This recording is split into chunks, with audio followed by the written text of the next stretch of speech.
engine's live. Lights out. This is SMA!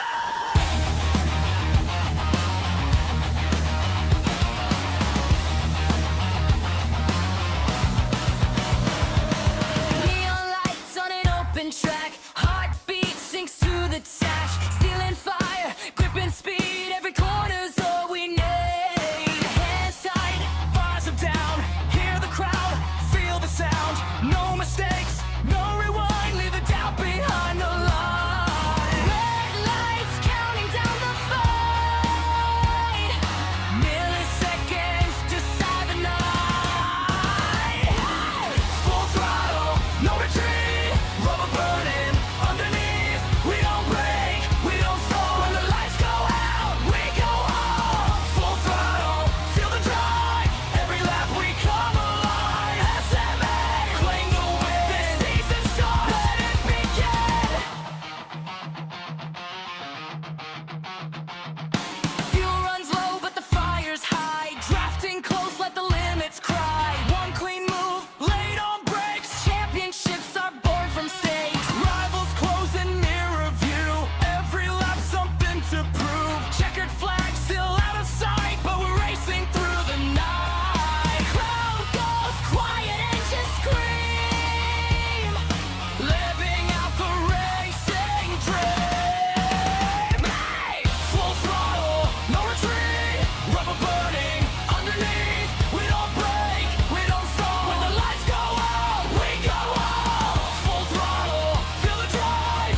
Every lap we come alive. SMA, claim the win. This season starts, let it begin. Push the limit, hold the line. Every second on the time. No fear, no delay. This is SMA. Full throttle, no retreat. Rubber burning underneath. We don't break, we don't stall. When the lights go out, we go on. Full throttle, feel the drive. Every lap we come alive. SMA, claim the win. This season starts, let it begin.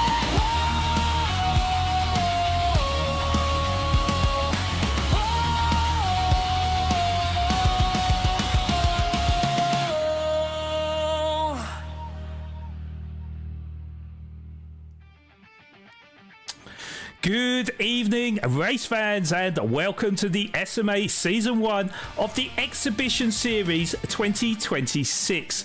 This is round 2, Suzuka, and of course, I'm your main host, Flawed Genius Gaming, taking you through the next 2 hours of exhilarating racing action produced from our very own elite drivers.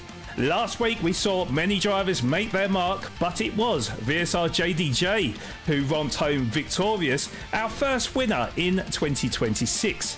Can he continue on with this winning start, or will other drivers stake their claim for glory from this point forward? Judging with how close the top 3 was last week, I suspect there could be a few twists and turns this season. And yeah, definitely more about last week's race a bit later on, because before we do, I need to introduce you to a man sitting alongside me. Many will be familiar with his dulcet tones screaming from the depths of the Highlands. I'm sure there'll be more screams from him from the excitement we could see in today's race. Hugh, great to have you back, and thank you for joining me. How excited are you feeling ahead of today? Hello everybody, and hello Sean. It's fantastic to be alongside you tonight, co-commentating on this fantastic SMA Season 2. And yes, I'm extremely excited. I'm not quite wearing a kilt, but I'm not far away from it. But no, it's fantastic to see the great drivers along here at Suzuka. I can't wait for the action to start. And I'm sure everyone who is watching is in anticipation of what will be, I'm sure, a very, very exciting and thrilling race. So yes, great to be alongside tonight and thoroughly looking forward to the race. Yeah, it's great to have you as well, Hugh. And yes, guys, before we do start today, we do need to give a big thank you to our sponsors, as without them, none of these broadcasts would be possible. So, SMA is brought to you by Simulator Cave, South Africa's haven for all your sim racing equipment, selling only the highest recommended products from the likes of Fanatec and Moser, as well as racing cockpits for that perfect driving experience. Link is in the description below. And Postnet Midstream. Aside from the endless business and personal possibilities, Postnet brings something extra: heart and connection. With quality printing, shipping and design services, Postnet shows that it's not just about business, it's about people. We're not just any print and ship shop, we're your people. Jetor Phalaborwa, your official Jetor dealership based in Phalaborwa, Limpopo.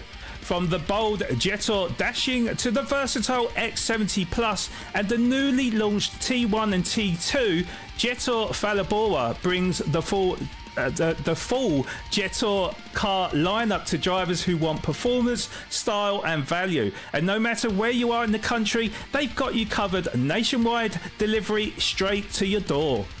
Jetor Phalaborwa, driving the future wherever the road takes you. And now we have DC Designs, where imagination meets reality. From custom home decor and lifestyle products to specialised gaming and sim racing accessories, DC Designs use the power of 3D printing to craft items as unique as you are. Whether you're looking for a one-off kind gift, to personalised collectibles, or gear up to level up your sim rig, DC Designs has you covered. Turn your ideas into reality with DC Designs. Right Recruitment, finding the right people just got easier as they handle everything from A to Z sourcing, screening and matching top talent that fits your business perfectly. Save time, cut the hassle and build a stronger team with Right Recruitment, where the right hire is always the right choice. And we're also proudly sponsored by Waggy & Sons, a Cape Town-based interior business specialising in custom soft furniture manufacturing and installation. They're known for high-quality craftsmanship, service excellence and fast turnaround times, doing the job right and getting it done on time. From concept to final installation, Waggy & Sons shows up when it matters, most even after hours, delivering tailored solutions you can count on without compromise. And finally, Slayer Energy. Homegrown in South Africa, it fuels your focus, hits hard and still tastes smooth. That's how Slayer does energy. Their motto is death to dull, and trust us, they live by it. Bold flavours and zero boredom. Slayer, crushing the norm, fueling the madness and keeping every lap electrified. SMA is in association with Motorsport South Africa, the only organisation licensed and fully backed by the FIA of all competitive motorsport inside of South Africa. Okay, so that is all the credits said and done. Let's take a look at the racing calendar for Season 1 2026. Okay, so we are one track down, or one round down, 7 to go. Starting off with round 2 today at Suzuka in the mountains of Japan. Really looking forward to this one. But the rest of the schedule sees us at Interlagos, Brazil for round 3 on the 16th of February. This is followed by the new track added to GT7 in Canada, Gilles Villeneuve. Then in week 5, we are at the Nürburgring, the GP circuit, not the long one, at the start of March. Then in round 6, we are at Trail Mountain Reverse in America. This is then followed by Spa-Francorchamps in Belgium, and then to round up our season for Season 1 2026, another of the new circuits added to the roster. It's Yas Marina in Dubai. Okay, so Hugh, can you run us through the track and the race details for today, please? Certainly. So we are headed to the famous figure-of-8 shaped F1 circuit in Japan, Suzuka. The track length is 5.8 kilometers, featuring 18 turns in a clockwise direction. The twisty and technical circuit features everything from slow to medium and fast turns with long straights in between. It really tests the car's aerodynamics to the absolute limit and adds rain to the mix, and it really tests the driver's skill and concentration to the max. This will be an unpredictable and a very exciting race ahead. Now if we go on to the race details, the drivers have 10 Group 3 cars to pick from, dated from 2018 to present, with the real-life GT3 cars to manufacturer concept cars, as you can see on screen. There will be a 10-minute qualifying ahead of a grid start with the false start check, enabled with a 24-lap race here at Suzuka. Drivers will start with an initial fuel of 40 litres with a refueling speed of 5 litres a second. All racing tyres are available, none are required however. Rain is expected, so expect the inters or wets to be used. Fuel consumption is set to ×3, with a tyre weigh ratio set also to ×3. So it's going to be a very, very exciting race. Back to you, Flawed. Thank you, Hugh. And so we are going to show you the story from our opening race of the season at Deep Forest Reverse, reported by our very own Parquet. So let's take a look. Alright, SMA. Today we're breaking down the action from SMA Season 1 Round 1 at Deep Forest Raceway Reverse, where Tier 1 drivers kicked off the season with a packed grid, brutal strategy calls, and a dramatic finish. With full damage enabled and tight qualifying margins, this race was always going to come down to the final lap, and it absolutely delivered. The big concern turning into the race was Turn 1, a notoriously dangerous corner, especially with full damage enabled, but incredibly, all 14 cars made it through cleanly. Nutcap wasted no time asserting dominance. Using the Audi's straight line speed and grip through the technical sections, he quickly built a gap to JDJ. Nutcap has pulled a 1.7 second gap to JDJ, so Nutcap performing absolute miracles at the start of the race, and you can really see the pace of that Audi R8, Robin. I know, like I said, in the Daniel sector, I think is where strength is, and obviously knowing Scott being a brilliant junior South African driver, he will most certainly get the best out of his car. One of the standout drivers early on was Trusp, who climbed multiple positions and immediately showed why he belonged here in Tier 1. Battles between Trusp, African Stig, Kendalls, and Maverick kept the middle of the pack incredibly tight. Yeah, it certainly is, and certainly what's very close is the grid at the moment, because certainly between African Stig and Truce for P8 and P9. So VSR Kennels will be hot on the heels of Truce right now. Not 100% sure if he's going to catch up in time before we get into the braking zone, but into the braking zone we go now. And yeah, unfortunately, not able to make the move, but has closed in on Truce to about 0.3 of a second. So certainly very, very close. But yeah, I was just about to say that swapping of positions between African Stig and Truce when we last came to him. So African Stig back up into P8 and looking to then hound down the likes of VSR Fish and Wolfie for that for the fight for P6 and P7.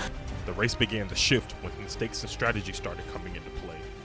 Gillis suffered heavy front and rear damage after hitting the wall early, forcing an emergency pit stop that effectively ended his chances for competing for position. Then came a massive turning point. Truce lost control after catching the curb and spun into the barrier. Truce has made a mistake somewhere. He was firmly in that battle for P8. He now finds himself in 12th position in that dreaded relegation zone. Although he avoided catastrophic damage initially, the incident dropped him deep into the relegation battle. At the front, strategy became the main storyline. The Audi of Nutcap again showed incredible pace, but struggled with fuel consumption and tire wear, where the Porsche drivers, particularly JDJ and Richard, focused on longer stints of fuel saving, setting up a strategic showdown for the final phase of the race. Oh, look at this. Interesting fact is, Nutcap comes in from the race lead, and it's JDJ, Richard, and all the VSR drivers actually deciding to go longer. Like maybe most of the drivers coming into the pit lane now. Oh, that might. Oh my God! Did he Might have cross? been a penalty. Yeah, I That think did he. look like it was close. I think you might be right there, Robin. It did look like the case. I guess we're going to find out shortly. But yeah, that could have been a costly ever on African Stig behalf there.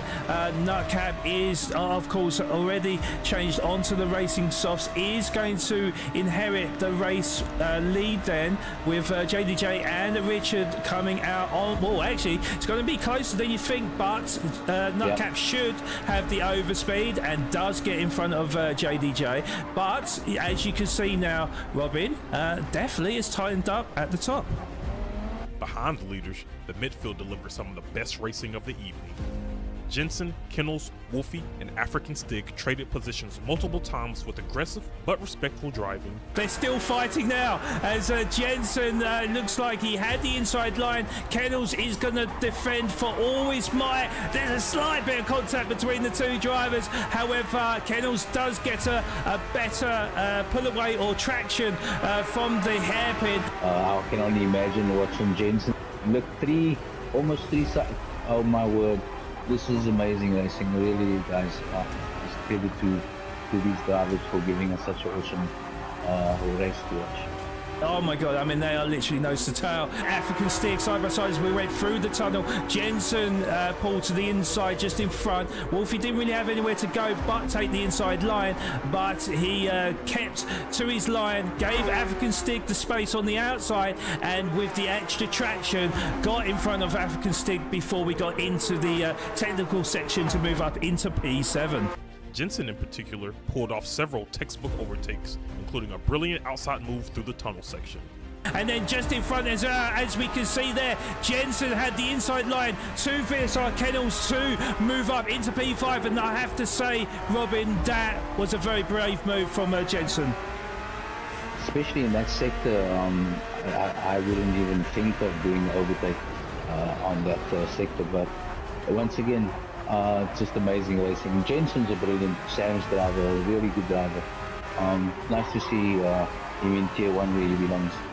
With just a handful of laps remaining, tire wear became critical. Nutcap's Audi started struggling for rear grip. To the final embers of this race, and it's, as I like to call it, Robin, squeaky bum time. So Well, it's going to be squeaky because there's quite a big difference in the tire wear between Nutcap and JDJ.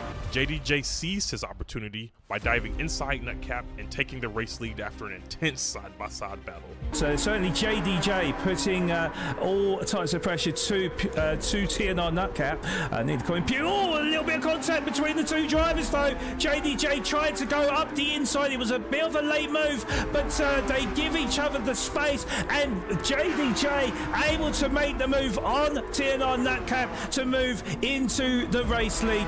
Richard stayed close behind, waiting for any opportunity to strike. Nutcap briefly fought back and reclaimed the lead, but in the final moments, contact between JDJ and Nutcap forced Nutcap wide, earning him a time penalty and dropping him down to third position. There's the changing of the hands again. There was a slight bit of contact between JDJ and Nutcap as Nutcap went a little bit wide. He's picked up a half-a-second penalty to boot as well, down into P3. But JDJ still leading from VSR Richard. Are they going to be fighting for the race victory? Because Richard is pretty much touching the back bumper of JDJ, but as we come through the final turn, it will be VSR JDJ with the first race victory of the season, with VSR Richard coming home in second position and TNR Nutcap finishing in third position.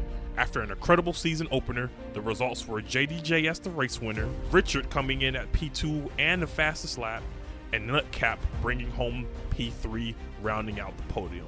Lightning Lorry secured the final T1 survival spot, while Trusp and Gilla were regulated to Tier 2 for the next round. Make sure you like, subscribe, and stay tuned because we are headed to Suzuka, where the pressure will only continue to rise. Back to you, Flawed.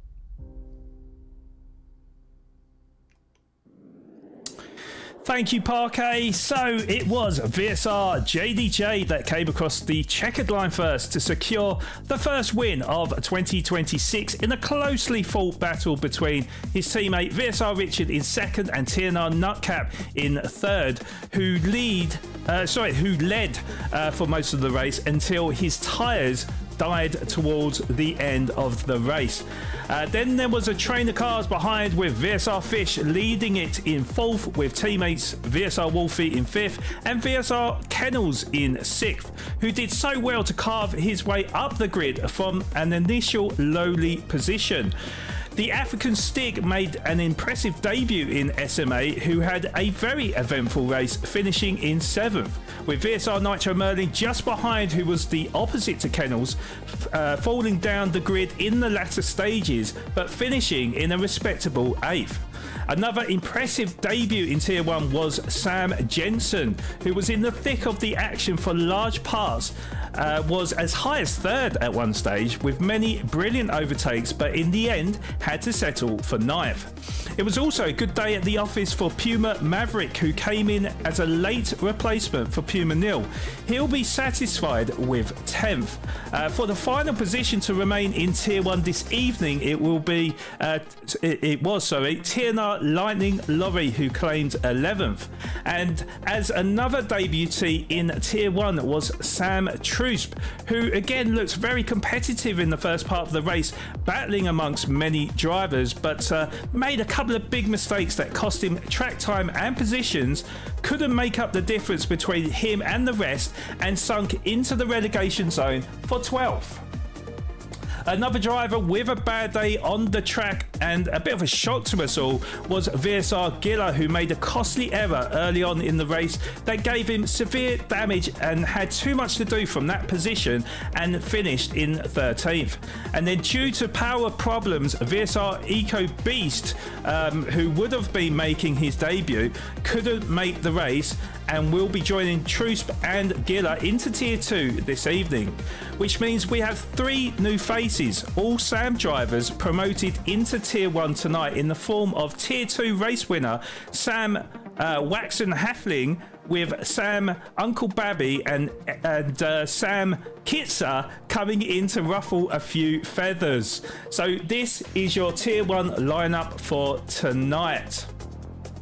Okay, so for those that aren't aware of how the league system is organised, let me quickly run you through all the facts. So in each of the first 3 races, there will be a promotion and relegation system in place. Top 3 from tiers 2 to 7 in each race will be promoted. Bottom 3, P12, 13 and 14, will be relegated from tiers 1 through to 6. Once race 4 is carried out, your total logged points will be calculated with 1 dropped round. Your worst point score out of the 4 races will be deducted from your overall score, which will then determine your tier placement for the rest of the season, as tiers will be on full lockdown. However, admin do reserve the right to move drivers if absolutely necessary to ensure fairer racing and benefit the drivers. There will be no promotions or relegations taking place after round 4. It will be a straight up fight for glory for the rest of the season in your locked tier. The second drop round will take place after race 7, where any 2 worst point scores will be deducted from your overall point score.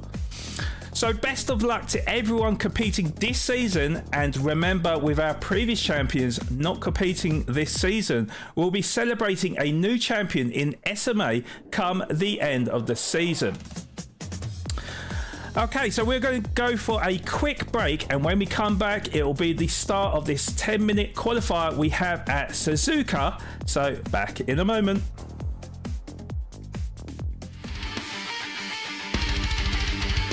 SMA is brought to you by Simulator Cave, Postnet Midstream, and Jetor, our official sponsors of SMA Season 1 2026.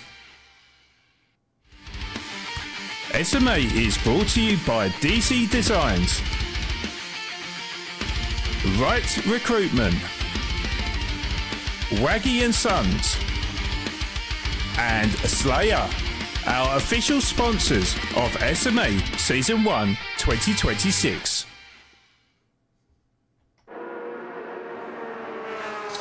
Okay, So, I do believe this is the start of qualifying. And yeah, we have a full grid of drivers right now. And we're, of course, at Suzuka, which is promising to be a fantastic race. Yeah, 24 laps here at Suzuka, but we're doing the 10-minute qualifier now. Now, Hugh, I'm sure you've had a fair bit of experience at Suzuka. What are your thoughts on this circuit? It's a great circuit. It's one of the nicest circuits to drive, from the S's at the start right to that very tricky hairpin, which is easy to lose a lot of time on. And then you've got the wonderful R curve as well. And then, of course, that wonderful left-hander at the end, and the controversial chicane that has seen so many race results changed over the decades that this track has been used. But now with this car, over this race circuit, and there's new Porsches, many of the drivers using the Porsche. Though I did see Nutcap driving the new Ferrari 296, and we've got two great new cars involved tonight as well.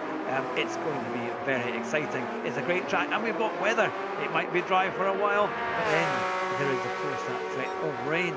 And it could be even heavy rain, you never know. So yeah, it's going to be very exciting. I'm looking forward to see how those drivers are going to cope with the changing conditions, what the tyre wear will be like, what the fuel wear will be like. Can they manage to save enough fuel and get their pit stops working really well? It's all to play for, and they're going to have to really use their heads as well as their hearts as they race tonight. So yeah, can't wait to get it all started. Yes, indeed. Yeah. Well, I welcome in everyone that's coming to the chat right now. Hopefully, you're all as excited as myself and Hugh are in the commentary box. But if you haven't already done so, please do hit that like button for the stream, because you wouldn't understand how much just a click of a button really helps the channel out. And if you are new to the channel as well, please do smash that subscribe button and give us that that heads up that you're really enjoying our content in SMA. But yeah, welcome in everyone, and yeah, we can see quite a few comments coming up at the moment, so I do welcome in was it Snazball, we got Parquet in here, we've got Andal in here, we've got Sean, we've got Anne-Marie in here, SA Viper as well. Do believe SA Viper as a driver in one of the lower tiers, so hopefully you had a great race. And we've also got the man, the myth, the legend, that is Robin in here as well. And yeah, hopefully you're all going to absolutely enjoy this fascinating encounter. Also, I see Vogs in here as well from the podcast crew. Thank you so much for joining us as well, and thank you so much for the like, which really does help out the stream. So we are actually looking on board with VSR Fish at the moment, who is going to put in a banker lap. Now you can see with the tyre wear, ×3 tyre wear, so them tyres are going to burn up very, very quickly. But as we come through the Casio triangle on his first hot lap, we're going to see a benchmark time of a 1 minute 59.647. JDJ not going quicker. He's 300th of a second down on JDJ. So very close times at the moment. In fact, we've got VSR Richard that has propelled himself up onto pole position with that very fast time of 1 minute 59.4, but the times are coming in thick and fast. And of course, we have got a few debutants in tier 1 this evening as well. One in particular, Sam Kitzer. And I'm sure I'm going to forget his name at various points of the race. But African Stig up into the top 2 with a very, very impressive time of 1 minute 59.5. But yeah, so far, Hugh, you know, the times are looking rather competitive out there. Very, very close, I think. Yes, it's great to see this new Porsche doing so well, but I'd be keen to see how Nutcap does in that Ferrari, because it's another new car and they're both very, very fast, very, very up to date, the latest tech, and they look fantastic as well. Very, very impressed with all these liveries that they've got here. But yeah, to be getting under the 2 minutes, get into the low 59s. I know we had a 58 in practice there. It's getting faster and faster, and does it look like the clouds are maybe coming in a little bit? It's getting quite overcast, but we'll see how they get on. But yes, it's going to be very, very close, and these drivers are really flying. Many of them top A and A plus drivers as well. So it's great to see the competition, to see who is going to come out on top. Yes, indeed. It looks like they're going to do a second hot lap as well. So I think no, it's not. It's not Fish. So I think it might be Richard. We have also got Puma Maverick as well, currently P10, and VSR Wolfie just in front of him in P5. So I don't think Wolfie's going to go any quicker. Puma Maverick, I don't. Oh, it's going to be tight. It's going to be very, very tight. He does improve by 0.2 of a second to move up into 8th position. VSR Richard has extended his lead at the top to a 1 minute 59.4 as he comes into the pits to get onto some fresh new boots. But yeah, certainly very, very close between the times. And you know, certainly we are going to be looking out for the debutees of Sam Kitzer. And we've also got Uncle Babby as well, currently 10th position with that 2 minute .322. Yeah, we are still awaiting Nutcap to set a time, but we are expecting him to be in the heady heights of the timing boards. But yeah, certainly one driver that does stick out actually is Sam Jensen, who's moved up into second position with that 1 minute 59.547. Now, something I have been noticing, Hugh, is the cars that have been picked for today. Now, it seems like the favourite out there is the Porsche 911, isn't it? The new Porsche that's been added to the game.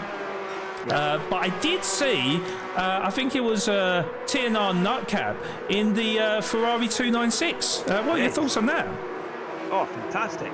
I think it's a brave choice to go out there in that Ferrari, but what a car. It's mid-engine, so it does handle pretty well. And with these S's, it might just be able to turn in that little bit better and maybe be a little bit more predictable, because that Porsche, as they call it, the Widowmaker, the 911, wasn't it? They can be quite dodgy under braking, or if you back off too much in a corner, it's going to go round on you. So yes, no, I think Nutcap could be, we'll see how he gets on in qualifying. At the moment, I think he's about to set a lap time. But yes, the Porsches are very popular, but you never know. There's always an outlier. Could Nutcap do something very special with that very, very beautiful Ferrari? Yes, indeed. Well, actually, there's two cars that are on the using the Ferrari 296. So both TNR teammates of Lightning Lorry and TNR Nutcap deciding to choose the Ferrari 296. So it's going to be very interesting to see how they fare here. But obviously, you know that they would have done a lot of testing and you know, they would have come up with that decision unanimously, I think. So yeah, it's going to be interesting with 12 Porsches and 2 Ferraris. We'll see where they fare in qualifying and certainly in the ratio. Yes, and isn't it great? You couldn't have GT3 racing without a Ferrari or a Porsche, isn't it? They're the great kind of legends of GT3 racing. And just as we're looking there, that cat went quite wide, going through the 2 right-handers there, but he's managed just to keep it back on the track. And he's done a 54.4 for his first sector. So we'll see how that goes on into the rest of the lap. But it's going to be tough. Oh, it does look like that car is kind of wanting to go away from him. But can he keep it under control as long as he is going round this lap? He's got another good bit to go as he comes round to it's the left handle. I think is that the spoon curve coming into the left there. But yes, no, quite a thing. And he's on new racing soft tyres. Quarter of a tank of fuel, so his tyres are okay, but of course if he's skidding around a bit, that is going to eat into his tyre wear, so hopefully it won't be too bad there. But can he do something here? Him and, as you say, Lightning Lorry, who are in the Ferraris, his teammate has done a 2 minutes .730. What can Nutcap do as he comes into the final chicane? We'll see exactly if it is a clean exit there. He takes the right, takes the left, and on he goes as he approaches the line. Oh, he's got a half-second penalty. That will invalidate that lap. Yes. 158.080. That would have put him well onto pole position with that one. But he's going to have to either start again, but he's not got much time left. In fact, I think that might be it. Yes, so we are just approaching the final embers of this qualifying session. Lightning Lorry does improve slightly, but I think remains in P13. We are remaining on board with Sam Kitzer then, currently P8. Can he improve? Yes, but only by 200th of a second to remain in P8. And Sam Jensen, we're going to look on board with. Who's that in front? That is Fish just in front as well, so we'll keep an eye on that one. But no, Fish is not going to improve. So can Sam Jensen get above his P3 status? Not quite, 4,000th of a second slower than his personal best, but will remain in the top 3. Is there any more drivers that are yet to complete their final lap? Well, Uncle Babby currently P11 at the moment. Can he improve? Yes, he can by 200th of a second, but will remain in P11. It looks like that all the drivers have completed their qualifying. So yeah, very excited. Very exciting qualifying, should I say? And I mean, you can see the times there so tight there, Hugh. Yeah, it's very tight, and I can see as well from the comments here on YouTube from our viewers that we all think the Ferrari could be very strong in the race. So although the Porsches are pretty much in front at the moment, with that 158 done by Nutcap, even though he did get a little penalty there, he could be very fast along with Lightning Lorry in the race. Yeah, indeed. We will confirm the qualifying grid order. In fact, we will do so now. So yeah, just a confirmation of qualifying for round 2 at Suzuka. So VSR Richard will be starting on pole position, and certainly he is in a class of his own there. 4 tenths quicker, or 3.5 tenths quicker than his teammate JDJ. Both VSR drivers, Richard and JDJ, will be starting on row 1. On row 2, then we've got Sam Jensen, and look how tight these times are. So yeah. Jensen is literally, 200th of a second separated from him to JDJ. Then we've got the African Stig, who never fails to impress me right now. Another, or should I say a further 200th of a second separating him and Jensen, who he'll be starting alongside on row 2. Row 3 is going to be a VSR Fish with that 59.6, and then starting alongside him will be VSR Nitro Merlin with that 59.7. Then on row 4 we've got VSR Wolfie with a 59.8, and then in P8 it is going to be a debutee in Tier 1, Sam Kitzer, starting alongside Wolfie in P8. Then in 9th position we've got Sam Waxen Hafling, and hopefully I'm pronouncing his name correctly there, but he'll be starting for P9 with Puma Maverick starting alongside him on row 5. P11 is Sam Uncle Babby, and starting alongside him will be TNR's Lightning Lorry on row 6. And then on row 7 we've got a bit of a shock here, but we've got VSR Kennels, and Nutcap will be starting alongside him from the back of the grid on row 7. So yeah, Hugh is I mean, we've seen a few shots in this qualifying session. Can you predict that maybe there could be a few changes in the race? I think so. I just wonder whether they're just going to go for it, forget the fuel saving, especially if you're starting near the back. to try and make up some places at the start before that potential rain might come in, and see how that Ferrari goes. I think it's going to be very, very close. I think Kennels could also make up some places.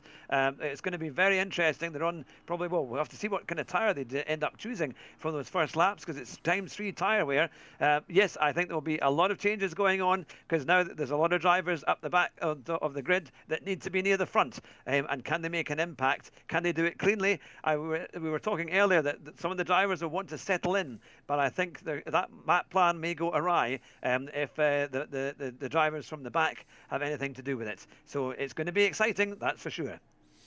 Yeah, that is for sure. And yeah, let us know in chat who you are gunning for the race victory, and certainly let us know your driver of the day come the end of the race as well. It'd be interesting to get your thoughts and who you're supporting out there and stuff. But certainly it's going to be a very, very exciting race here at Suzuka, where we could be seeing 4 seasons in one day. So yeah, anything can happen in this one, and I can imagine this to be very, very unpredictable. We are awaiting the start of the race, so we're going to go for a quick break, and then we'll join you back on track with the drivers. Don't go anywhere. SMA is brought to you by Simulator Cave, Postnet Midstream, and Jetor, our official sponsors of SMA Season 1 2026. SMA is brought to you by DC Designs, Right Recruitment, Waggy & Sons, and Slayer, our official sponsors of SMA Season 1 2026. Okay, as we await the 5 red lights, we're here to start round 2 of Season 1 2026. Lights are out and away we go. And it's a good start from VSR Richard ahead of JDJ. And it looks like Jensen got a brilliant start. But JDJ is going to have that inside line. And Jensen is going to have to sweep around the outside, tuck back into 3rd position. African Stick just behind in P4. Fish in P5. VSR Wolfie just behind in P6. And Nitro Merlin P7. Sam Kitsa P8. So they are a line of stern going into the S's right now. Looks like Puma Maverick may have already made a position up, actually, and I think VSR Kennels already making up 3 positions from his grid start as Uncle Babby tries to follow him in 11th position. Nutcap has made up 2 positions as well into 12th position, with Wax and Halfling in P13 and Lightning Lorry at the back of the grid in 14th. So a lot to catch up on there, but just cycling back to the top of the grid here, we've got VSR Richard and JDJ leading the way. It does look like most, if not all, the drivers are on the racing soft tyres and try to, well, we know about this, Hugh, where well, we know that the rain will come in at some point, but of course with the wind direction, that will determine whether or not it comes in sooner rather than later. There they go. Yes, a very close start there from the top driver, the top 5, but there was a few places taken. As you say, it looked like it was Kennels who has moved up to 10th, so a great start for him, and by Maverick and by Nutcap, who has now gone into 11th. So he's made up 3 places already. That Ferrari looking very, very fast, and he's right behind Maverick as we speak. So yes, there have been a few place changes as they come to finish lap 1 here at Suzuka, and it looks like there'll be more places changed in the next few seconds.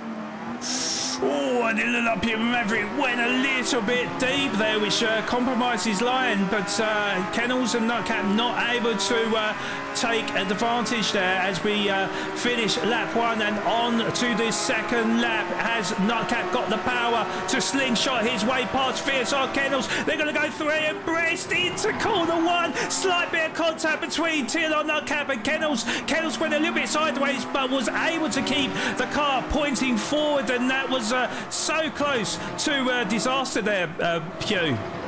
Absolutely, very, very close indeed, but they just managed to give enough space. You don't normally see that many overtakes, and certainly not almost 3 abreast into turn 1, but we've seen it there tonight. But what will happen as they keep going now, because Maverick is pulling away a little bit, Kennels is just over half a second behind, but of course we have Nutcap right behind them. So it looks like that Ferrari's definitely got some good edge on the handling, and it has a good chance to go up the field. Let's see how it develops from here. Yes, indeed, and I was just waiting to see if I could show the replay of the start, but as we know with SMA, you never get a second, so if I can, I will try it. So we're going to go on board with Nutcap's point of view, actually, see if we saw where he may have made his moves, and we saw Kennels go a little bit wide, and then Uncle Babby lose a little bit of traction with Waxen Halfling as well, and Nutcap took full advantage to move up into P12, and Kennels up into 10th position. So yeah, a lot of action at the start, and look at Nutcap now as he pulls alongside Kennels. Kennels has the outside line, but this is Porsche versus Ferrari. Porsche wins by the looks of it as we go through 130R, and Kennels will keep his 10th position for the time being. But of course, very interesting in this portion of the race, because we don't know when the rain is coming, so it's a very difficult one to call here. We are predicting that the rain could come on lap 8, but as I said, with the wind direction and the speed, it could change, and unfortunately we can't see the weather radar, so our guess is as good as you guys in chat right now. So we will await and see what happens there, but certainly through the grid, very, very close.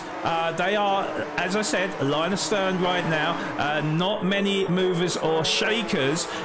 In fact, if you consider the top 8, I don't think there's been any.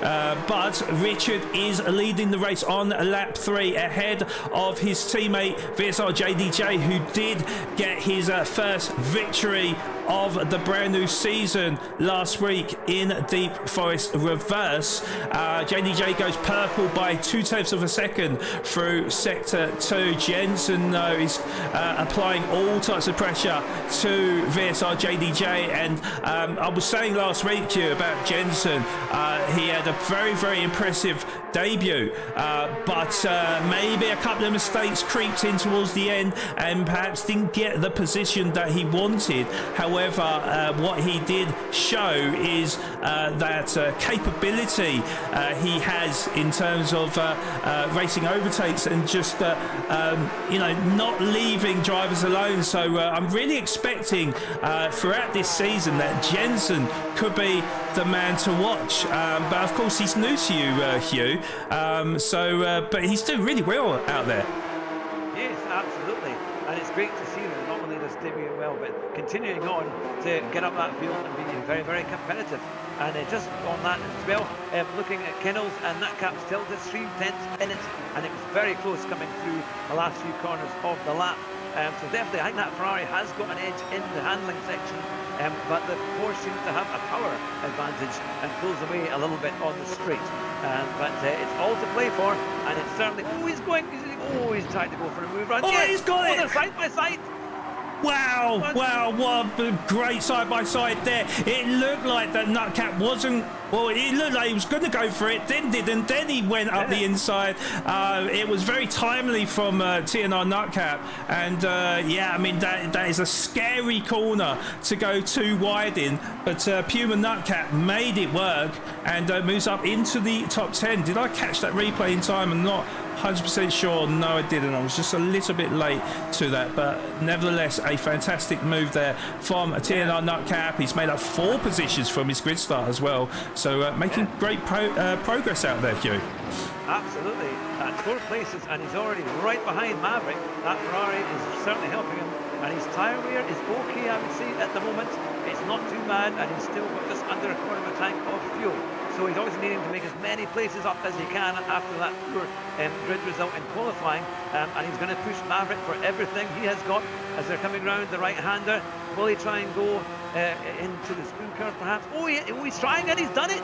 Into 9th place he goes, but can he hold on to it? I think, oh no, Maverick's just got it back on him. So he goes back into 10th and oh, it's sliding away. But he's managed to keep a hold just. But he's back into 10th place. But he's absolutely providing fantastic entertainment for us tonight.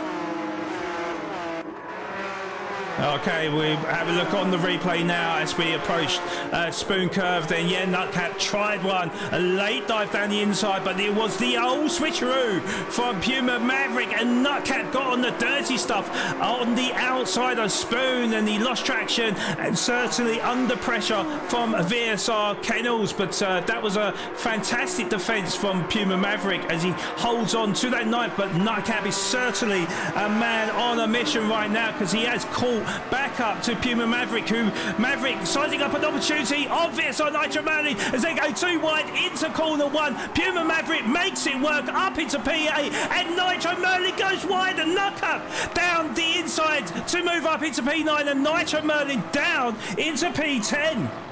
Let's have a look at the replay on that, but explain us through this, Hugh. Here he goes into the right-hander. Nitro Merlin goes wide and he just tried to put his nose up the inside. Then he goes back through, but then he goes wide, as you say, coming around the right-hander, and that allows Nutcap to go into 9th place. And he's also not far away from Maverick. Some really close and adventurous overtaking, very brave overtaking, but it's working, which is fantastic to see. Epic overtakes. We'll have to put that, make sure those go in the shorts and the clips for next week. Oh, that's Sam Kitzer into the wall. Let's save the replay. Oh no, he's gone. And Sam Kitzer has left the lobby. Could be a disconnect, I'm not sure. But, well, it is a disconnect, but is it his internet? I'm not sure. But we've lost a driver. And, you know, it was looking like a good debut from Sam Kitzer until the dreaded internet or netcode there. So, really, really unfortunate, Hugh. Oh, Sam Kitzer, yes. Unfortunately, he's gone. We've still got Sam Jensen. But Kitchener has gone. That's very unfortunate. As you see, with these technical issues, it just sometimes falls away. But hopefully he'll be back for next week. But again, a very impressive race from him indeed. I was trying to save the replay there. It looks like Sam Jensen has lost the position to African Stig. Clicked on the wrong button there, so my apologies. I think Jensen was sizing up an opportunity on Stig, I do believe. I'm going to click on the replay now, see if I can see what happened. Nutcap is also ahead of Maverick. He's gone ahead of Maverick just in the last lap there. And now he's closing in on Wolfie. Oh! Slight bit of contact between JDJ and Jensen, and there was African Stig up the inside with the overspeed to move up into P3. So technically Jensen went down 2 positions. Didn't realise it was JDJ he was trying to challenge there, but there was a slight bit of contact. I don't know if it was netcode, but yeah, certainly a little bit contentious there, Hugh. Yes, yeah, that's of course allowed Richard to go on ahead in this very, very exciting race. Lots of battles, and I wonder if any of them have thought about fuel saving, or they're just kind of going absolutely flat out to try and do the best they can. But the tyre wear is beginning to add up now, and also the fuel is beginning to get low, so they'll have to come in soon. Plus, of course, Sean, look at that weather. Look at the clouds, they're coming in. Will we see rain very soon? We're expecting maybe roundabout from lap 8 onwards, perhaps. We'll see. But it's the track temperature will start to change, and of course the conditions will be even more challenging. Yes, indeed, and we're riding on board with Nutcap now. Now, his fuel is rather light out there. When you compare it with the likes of the VSR drivers, for example, where they've got just under a quarter of a tank, but Nutcap is almost on fumes here. So he'll be praying that the rain comes in sooner rather than later, because he will not be wanting to change on to the wet tyres on the dry track, as he got to the back of VSR Wolfie. But I'm pretty sure he is well aware that he will need to save as much fuel as possible possible if he's going to stick to the game plan here. So he is all over the back bumper of Wolfie, but as I say, this is probably the opportunity here to save as much fuel as possible. They will know when the rain is coming. We don't know. All we can see is the dark skies getting darker and darker. So you know, as soon as we get the first spot of rain, will then determine how wet the track will get, and I'm pretty sure, Hugh, it won't take too much time at all. Yes, yeah, the thing is with Suzuka, when it gets wet very, very quickly. And also you can see the dust and the marbles on if they go offline, so they're going to have to be very, very careful, or come in for their pit stop very early, perhaps to get inters, or maybe even full wets if it does get even wetter. We'll have to see how that goes. But as you say, Nutcap's still on fumes, so he'll surely have to come in. But then will he go for a full tank and try and run his car a bit longer before the next pit stop? Oh, and Giddles goes off the circuit as they went too wide through Degner 1 and 2. Kennels losing out 2 positions there, and I am going to save the replay, and he's going to try one up the inside of Wax Halfling, of Sam, as he made his stick. Well, they're still side by side as we go up the hill, approaching Spoon Curve, and Kennels had to yield in the end because Wax and Halfling had a very strong defence and manages to nip in front of VSR Kennels, but a big moment from Kennels, and we're going to have a look on the replay now, although he may look to go for another move, but they were side by side going through a corner that you really shouldn't be going side by side, and Kennels had no space but hit the kitty litter on the outside,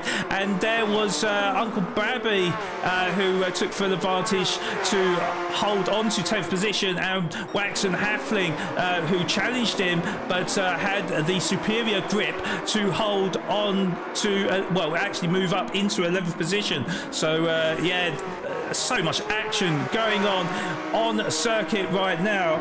It's really difficult to keep up here, Hugh, because we still got side by side with Puma Maverick and Nitro Merlin, and it looks like Nitro Merlin has made the move stick there to move up into P8, Maverick down into P9. Let's have a look on the replay of that maneuver there. Maybe it was set up from the Casio triangle. Nitro Merlin was like, okay, we got the slipstream, and we're going to power past to move up into 8th position. Puma Maverick doing the sensible thing in pulling out of that and just conceding that one position. So yeah, it's certainly closing up the grid as the drivers do try to save as much fuel as possible. Nutcap must be looking very worryingly at his fuel gauge right now, because we're on lap 8 at the minute.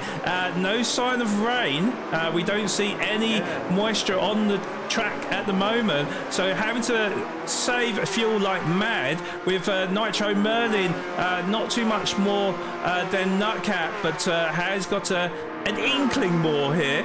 So yeah, Nutcap, I'd imagine, will be on fuel mixture 6, and Nitro Merlin takes an easy position away from Nutcap to move up into P7. So yeah, and you can see with Maverick as well, just the small splashings of fuel left in the tank. Is this really catching out a lot of the drivers here? Because as we look aboard with the 2 Sam drivers, looks like Wax and Halfling has taken the position away from Uncle Babby, but both of them on very, very little fuel, with VSR Kennels also in the same boat as well. And I think Q, once the rain comes in, oh no, they're all coming in now.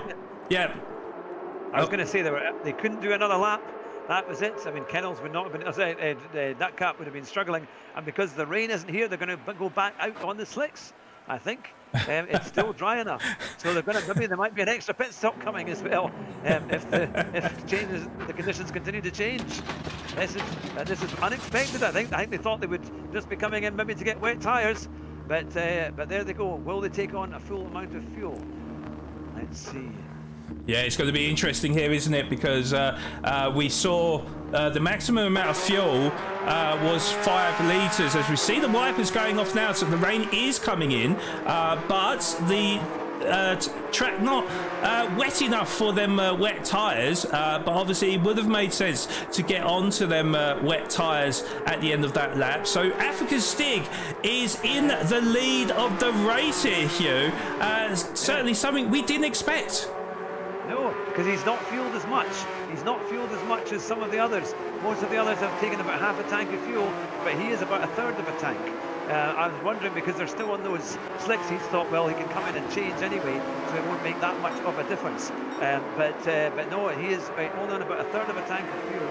But yeah, he's now 1.3 seconds ahead and pulling away in the Porsche. And now the rain really starts to come down. How will he get on these? Well, no, he's got the full wet tyre. He's on the wet tyre. So he did put the wets on. So let's have a look to see. They've all put the wets on. They must have all decided, yeah, they'll put the wets. There you go. But he is doing very well. But it's interesting that Nutcap has gone for over half a tank of fuel. So Hugh should be able to go a little bit longer as he closes in on Sam Jensen in 8th place. It's been very close there, but there's not too much fuel spread. There's 10.5 seconds between the top 9 there. But this is when it gets exciting, because the wet race, that's going to hold a lot of drivers up. And the lap Ferrari managed to get ahead, although the Porsches reign supreme. I'll be back to you, Sean.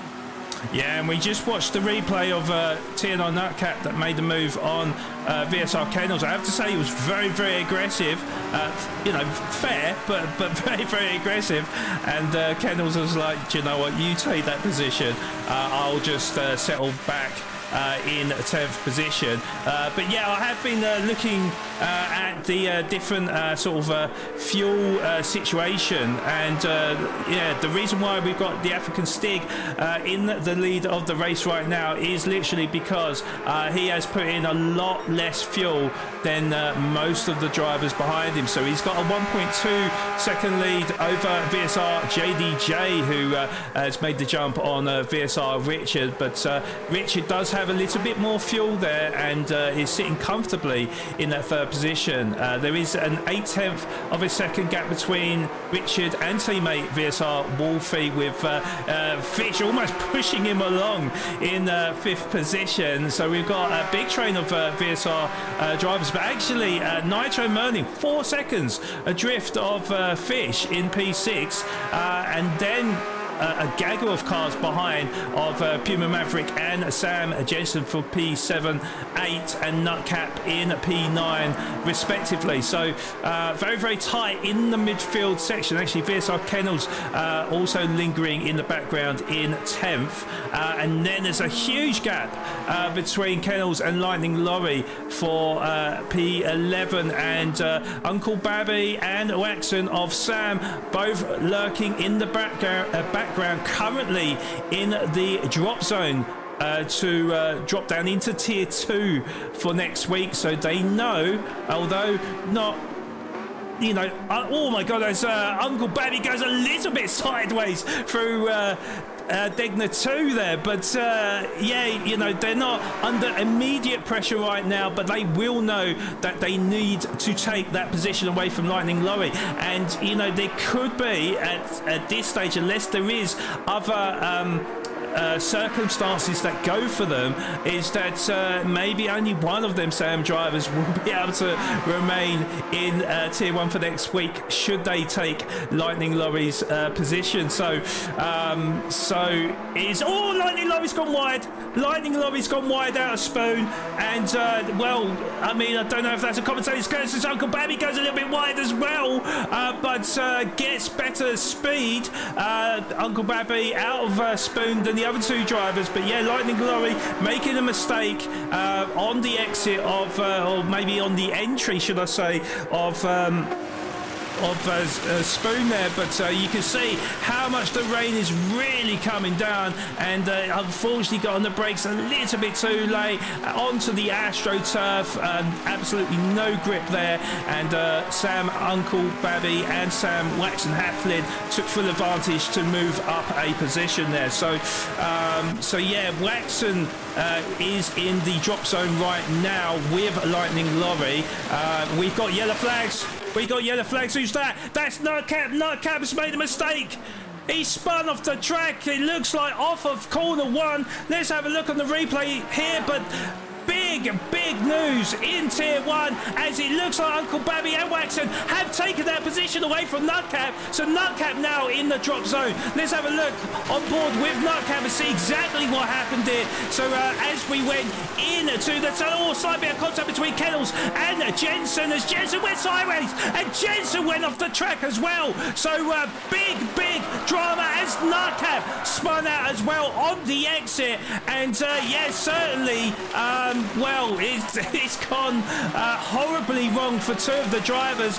Jensen, I'm going to have a look back at Jensen as well because, but yeah, very unfortunate as he moves up into P8. So something else has happened here. Yeah, go on, Gil.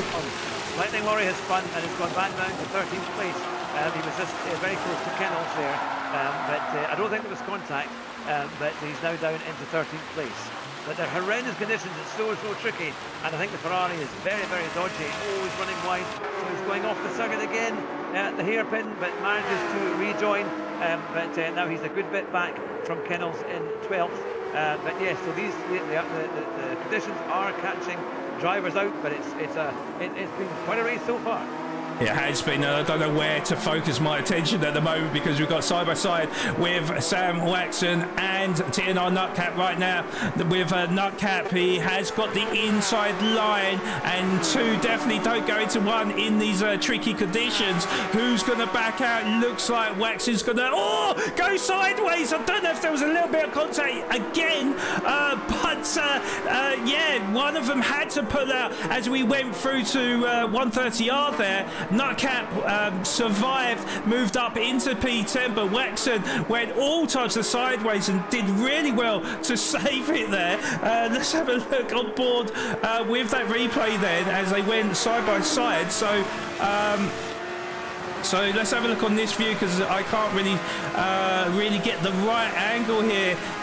So a slight bit of contact and maybe cold wheel on the grass. Not really sure, but he did really well to save it. And it could have been absolute disaster for him, but got away with it there, Hugh.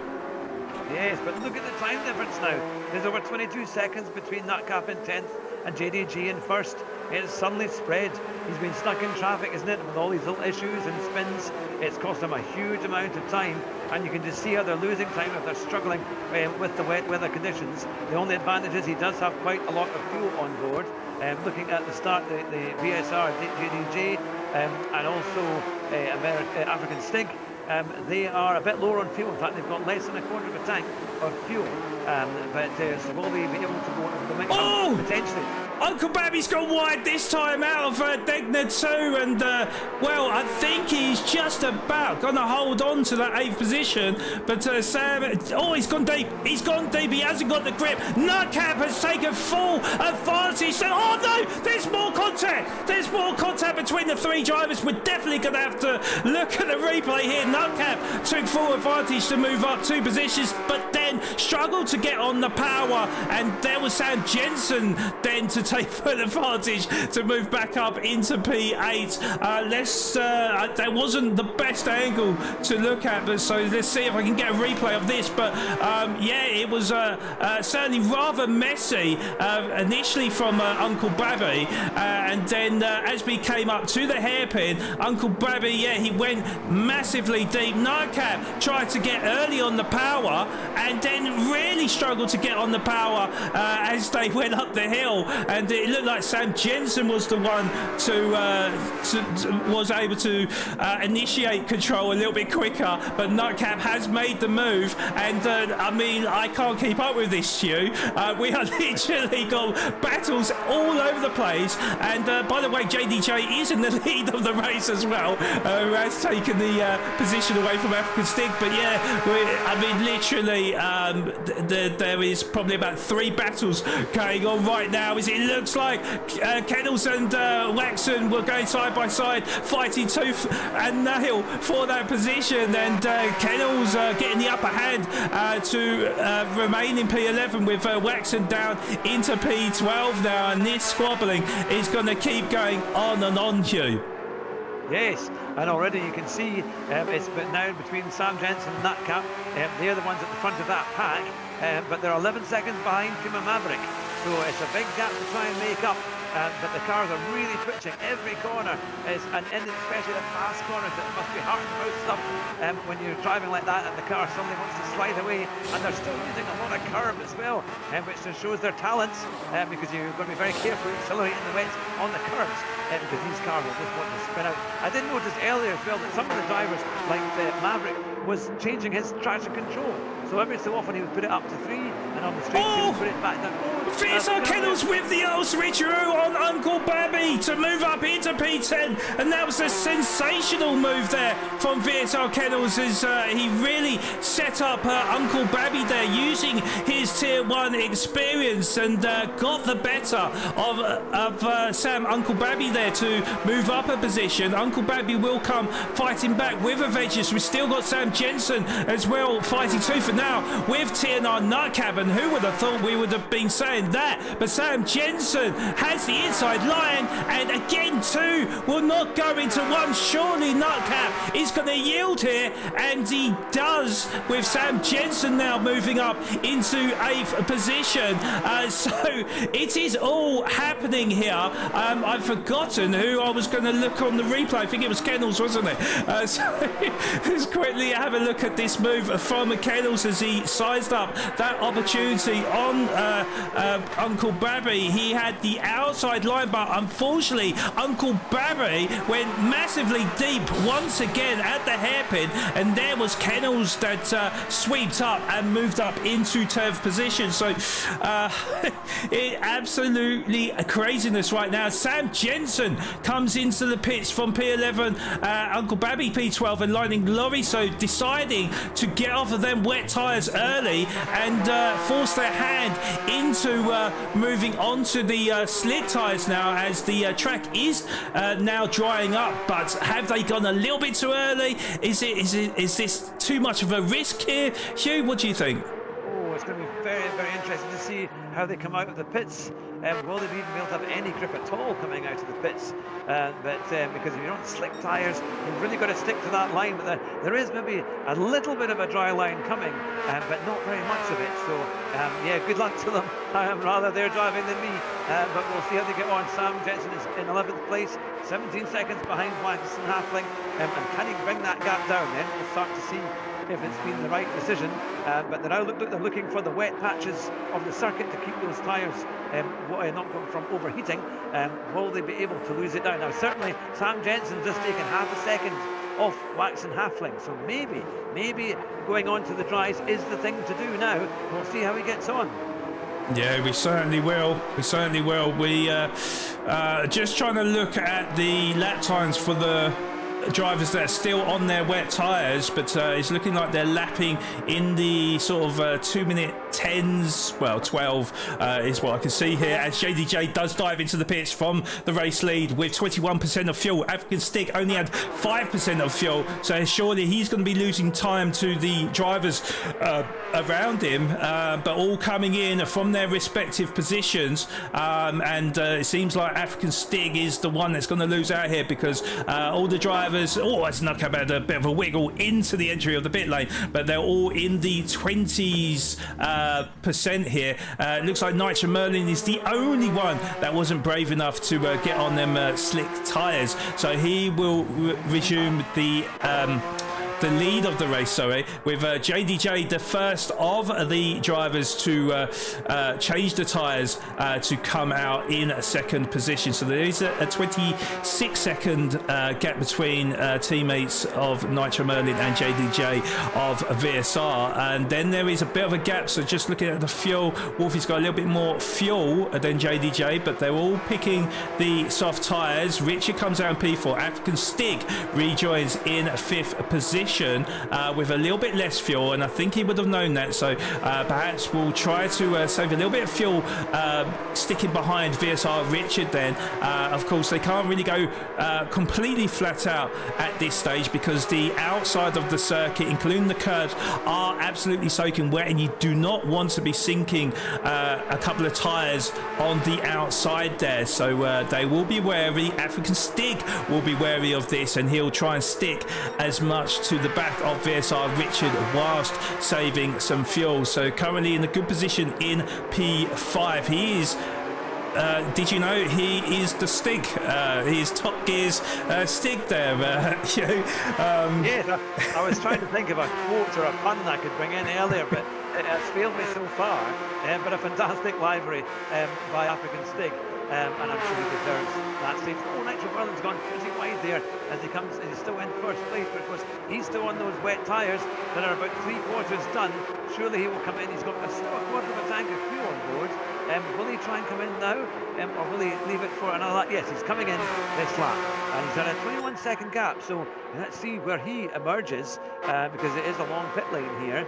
But we'll see exactly how he gets on. But he's a good bit ahead of JDG, so maybe it was a good choice to stay out that little bit longer.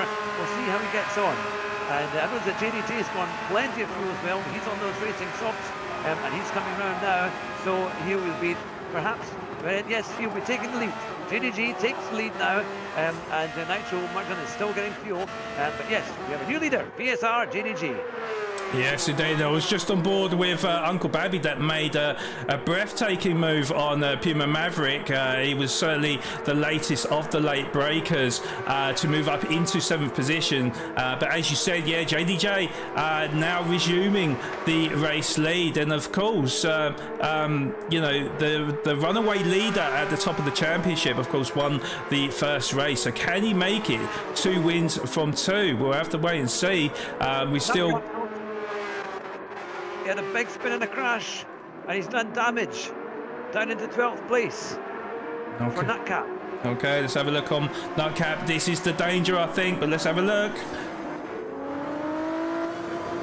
So riding on board with Nutcap then, he was in 11th position, so going into the corner 1. Yes, you don't want to go on the outside, and unfortunately he became a cropper and spun completely out, and he's also picked up rear damage as well, which is going to hinder him, and he is now in the drop zone, Hugh, which is a big story. Is Wexon goes off, and well, I don't know if this is another commentator's curse that is rearing its ugly head here, but yes, certainly Nutcap had his moment, and then when we looked on board with Sam Waxon as we went through the I think it's the Dunlop curve, isn't it? So going into Degner 1, and oh, yep.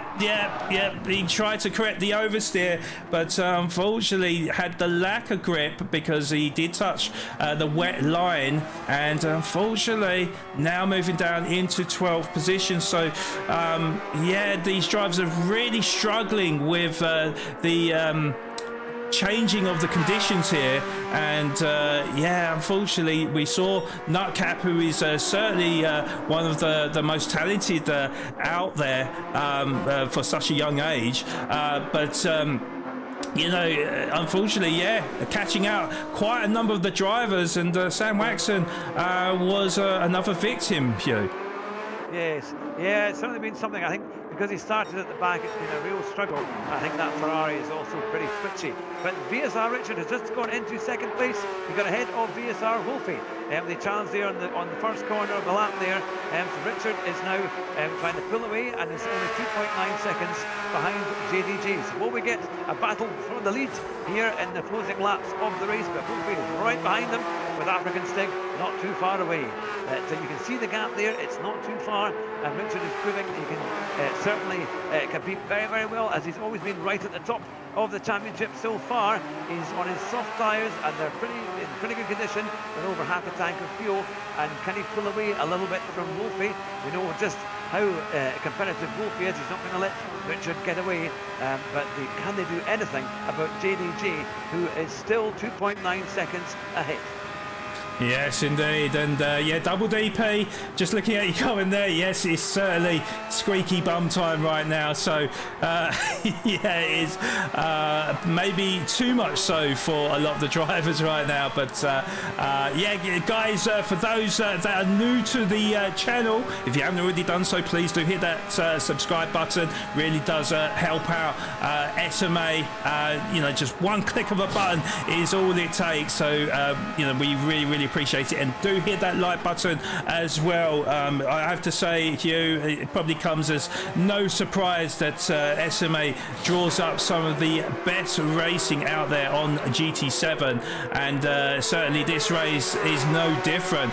And also as well, for those that have already subscribed to the channel today, thank you so much. We appreciate the support, and we appreciate Uncle Babby as he goes up the inside of VSR Nitro Merlin.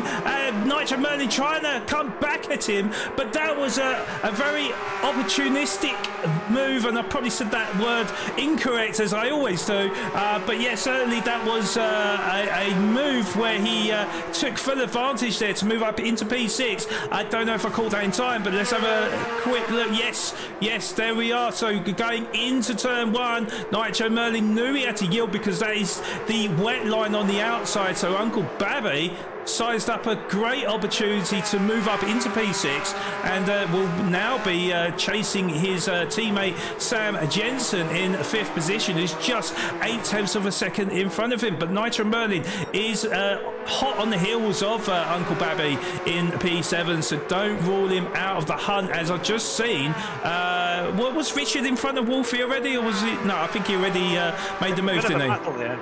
Yeah, I think Wolfie had really caught right up, and they were very close coming to the first corner, but as well as Wolfie was having to stick with wide, and Wolfie runs wide. Yes, Wolfie ran wide, as we just said there, where you got to be so careful of trying to keep to the dry line, and unfortunately caught out VSR Wolfie and African Stig up into the top 3. Let's have a look from Wolfie's perspective here, but yeah, it was certainly something we didn't expect here.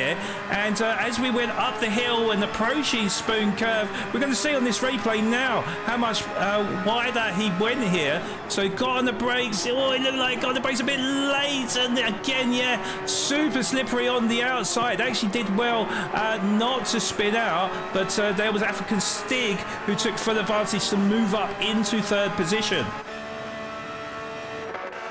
Fantastic, a great move there, and I'll say Richard is closing in on JDG now, just 2.4 seconds behind JDG. Are we going to get this battle? Is it finally coming as the track starts to dry out properly? You can see the line there, but there's still those dodgy wet patches, but certainly yes, he's taken another 10th, and in fact 2 tenths coming through the S's. His tyres are in very good condition. Let's see on JDG, it's very similar, and they've both got plenty of fuel left, I think, so there's no problem with them making it to the end, but now there's just 2.2 seconds between the leaders here. It's getting very, very close. Yes, and it looks like Kennels was side by side with Nutcap and was able to make the move on them to move up into 10th position. So we're going to have a look on board with VSR Kennel, on the move on TNR Nutcap, who is certainly having a bit of a yo-yo race here. But yeah, let's have a look on the replay now. So Nutcap was just in front of VSR Kennels. Looked like VSR Kennels had a really good run on the Nutcap out of the Casio Triangle, and there was yeah, quite an easy move in the end from VSR Kennels to move past Nutcap into 10th position. Looking there, yes, because it is Nutcap now into 11th. He's still, of course, got that damage, carrying the damage. I wonder if that's affecting him in a straight line speed. I didn't think of that, to be honest. Yeah, Hugh. Yeah, thank you for reminding us on that one. Yeah, certainly he's going to be losing speed down the straights, and there was a big example of that as Kennels powered past him. And yeah, Nutcap is going to have to keep half an eye on his mirrors, because Sam and Waxon not too far behind in 12th position. We are talking 1.4 seconds, and not quite in that slipstream range, but certainly, you know, just a few tenths out of it, and certainly Nutcap will come under pressure. Very lucky to have the slipstream of VSR Kennels in front, so that is what's perhaps keeping him in 11th position at the moment. The gap is about 2 seconds now, so I'm not sure if Waxon had a little mistake in him there, but certainly will be looking to try and close that gap to Nutcap, because yeah, he is in that relegation zone right now. Nutcap is on the verge of being in that relegation, so he knows that there's no margin for error. So yeah, Waxon will be looking to keep to his lines and see if he can catch up with Puma Nutcap. Oh no, he managed to stay on track, but he went very wide on the first down the curve. And he was trying to catch up with African Stig there, but just managed to keep it on track. Let's have a quick look on the replay now then. So yeah, it's just coming up to Beggar 1. okay, so Oh yeah. Oh, on the limit. It does a pretty good recovery job, to be fair. Yeah, very, very tight there. The track is definitely pretty much dry, and it is drying on the outside as well now. So the drivers are able to push that little bit further now. But you know, we're seeing how tight it is in the top four. We are talking 3.4 seconds separating four drivers there. So yeah, certainly Richard has caught to the back of JDJ now to about 9/10 of a second. Now, Hugh, we have seen JDJ and Richard battle before.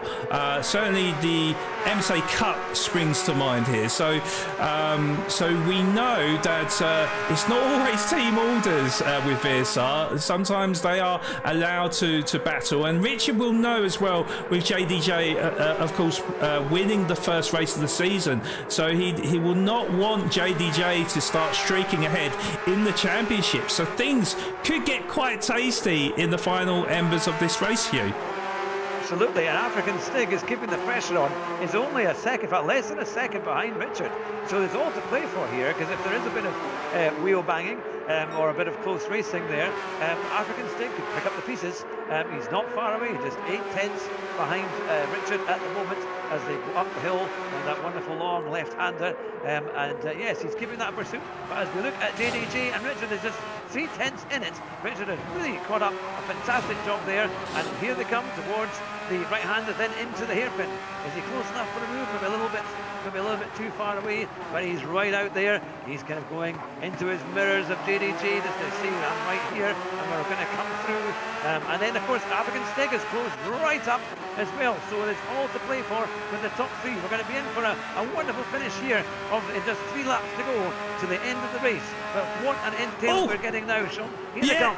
Yeah, here they come, and Stig, something I just noticed as well, and my apologies for being a little bit slow on the update, but African Stig is on the medium tyres now. If you look at JDJ and Richard, both selecting the soft tyres, they are past their sell-by date, really. So African Stig on the fresher medium tyres, sizing up an opportunity, or thought about it, maybe trying to psych out VSR Richard there, stuck a nose there. Oh, JDJ didn't get the best of exits, and it looks like JDJ really struggling as VSR Richard around the outside completes the move into the race lead. He goes. JDJ under all sorts of pressure now from African Stig. Stig has got the inside line, so surely now African Stig, no, he's going to back out. He's going to back out for the time being, thinking, do you know what, we've managed to get ourselves in a great position here, so we're going to stick it out to the very end here. I think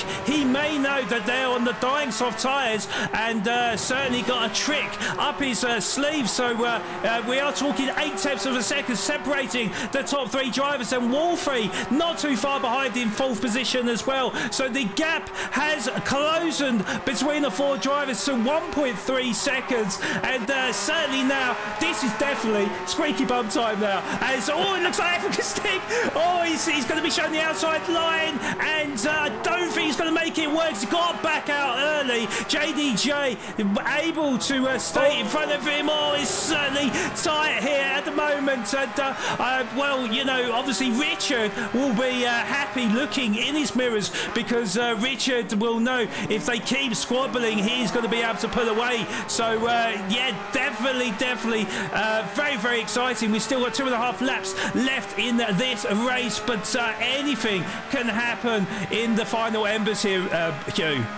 It's fantastic. We couldn't ask for any more. What a great drive by African Stig, really keeping in it all the way, and that wonderful decision to choose the medium tyres, because as you see, they're definitely lasting more. He must have just looked on those laps that were left and thought that medium tyre is better. But fantastic, he's pushing JDG for everything he's got to see for the fight for second place.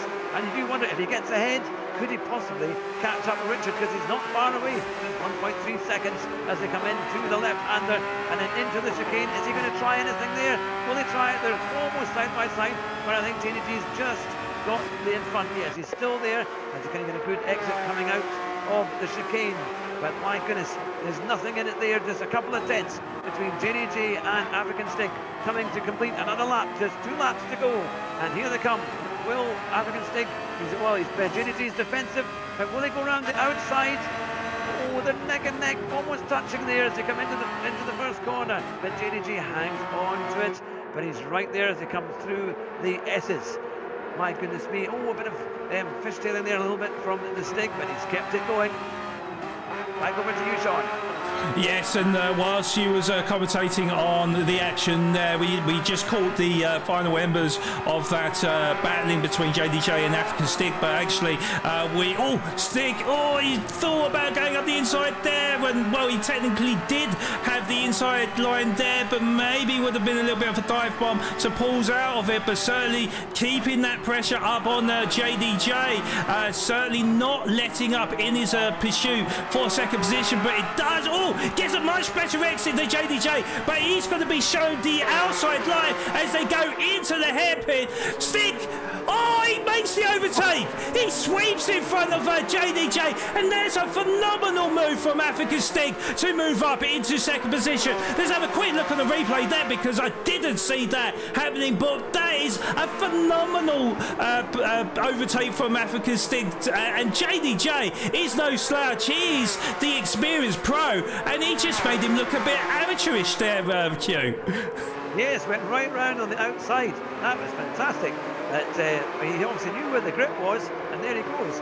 Because there is JDG's tyres are also almost dead, pretty much dead there. And of course we've got Stig's tyres are still pretty good. So he should be able to pull away with just over a lap to go. And there they are as they come into the left-hander. Wolfie is also very close behind JDG. Can they do something here as they go through the chicane? African Stig now a half a second clear of JDG, but he's over 2 seconds behind Richard, so I think he might just be able to hang on as they come in to the final lap, Sean. Yes, indeed, and let me just give you a quick update on the rest of the grid. So looks like it's still very, very close between VSR Kennels and Waxon and Halfling, battling for that last position. It's here when Waxon going up the inside of VSR Kennels, gives him the space, but VSR Kennels is going to battle, but concedes, and Waxon is up into P11 now. Kennels in that drop zone for Tier 2. So certainly a lot of key battles coming up here in the last lap of the race. VSR Richard is still leading the race ahead of African Stig, but African Stig has pulled a gap to JDJ, because it looks like JDJ may have been saving a little bit of fuel there, and actually VSR Warfare is close to the back of JDJ in a full position. So let's quickly see what is going on for that last elusive position to stay in Tier 1 for next week. VSR Kennels looks like he is dropping off because he's got less fuel than Sam Waxon. So Sam Waxon performing heroically on the final couple of laps of this race, and has close to the back of Nutcap. So, and can he take that top 10 position away from me? It's going to be very, very close. But VSR Richard I am keeping half an eye on, because certainly, actually African Stig is closing in, but I don't think it's going to be enough time for him to close in. It looks like Nutcap and Waxon though are going to secure their status for Tier 1 next week. So we ride back on board with VSR Richard, who has been absolutely phenomenal, and his strategy has gone perfect perfectly for him as he comes through the final turn now, and VSR Richard is going to win round 2 at Suzuka. So congratulations to Richard, with P2 going to Africa's Stig and JDJ top 3 for him. VSR Wolfie 4th, Uncle Babby in an excellent P5, with VSR Nitro Merlin coming home in P6, Sam Jensen the P7. VSR Fish has run out of fuel, and that's why he's losing positions as Jensen the Maverick, pip him to the post to move up into P7 and P8. Fish down to P9. Wagson has made the move on the Puma TNR Nutcap to move up into 10th position. I wonder if I could see the replay of this.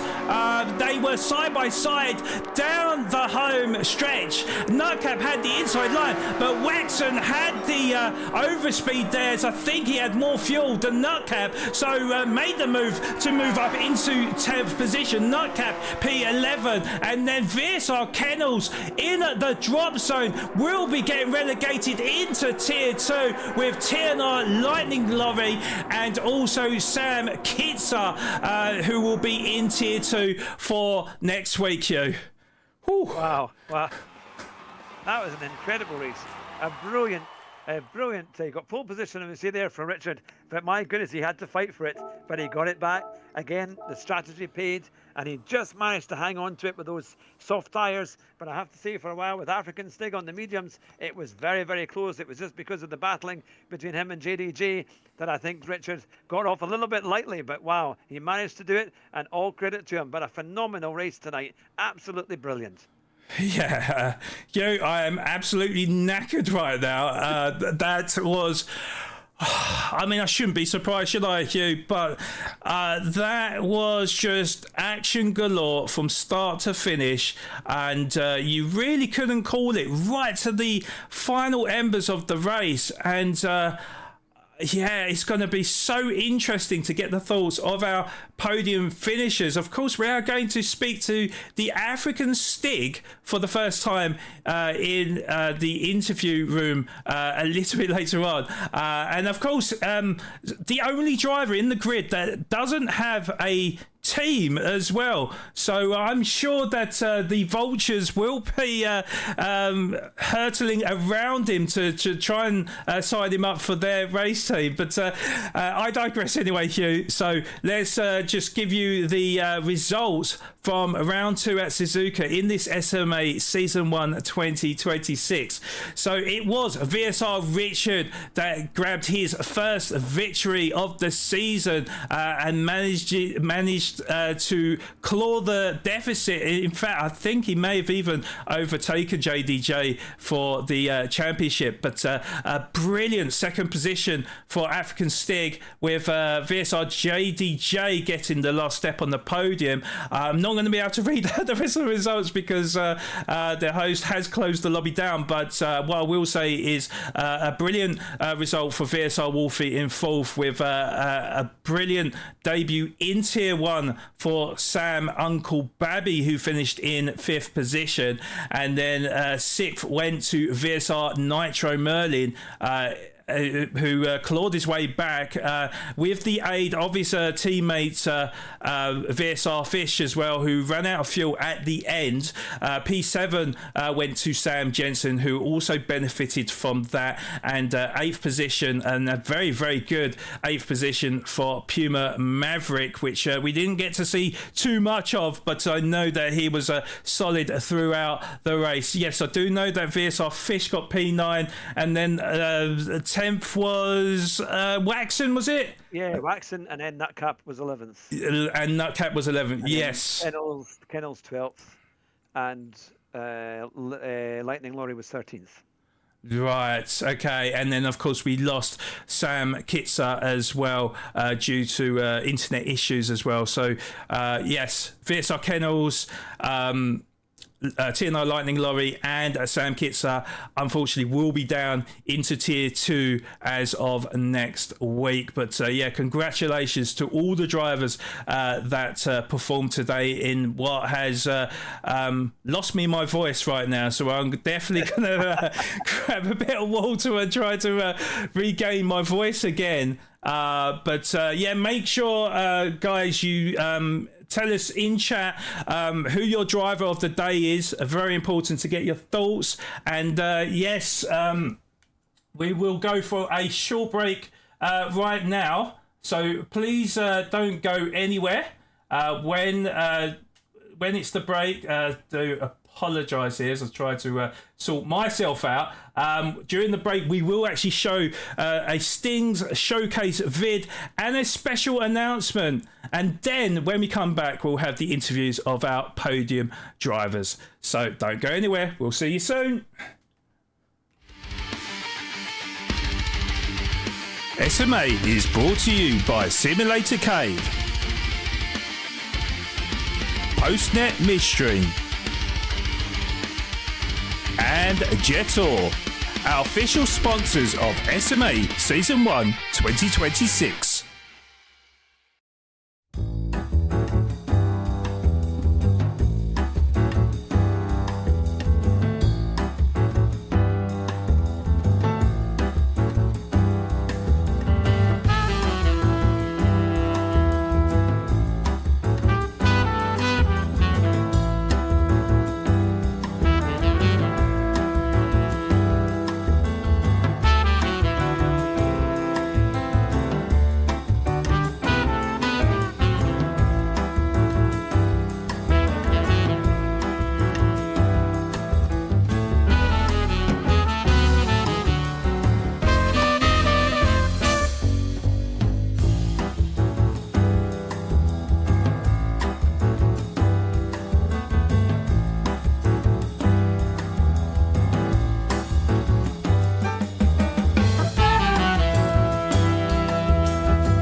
Engines loud, heartbeat drums, from township streets to circuits run.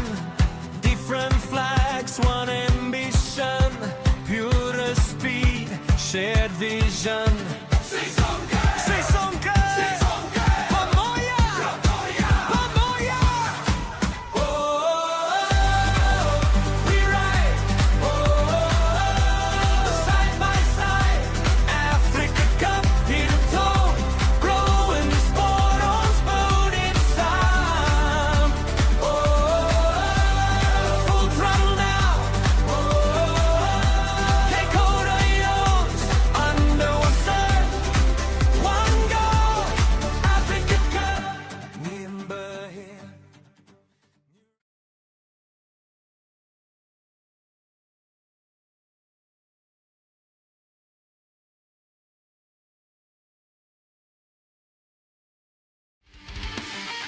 SMA is brought to you by DC Designs,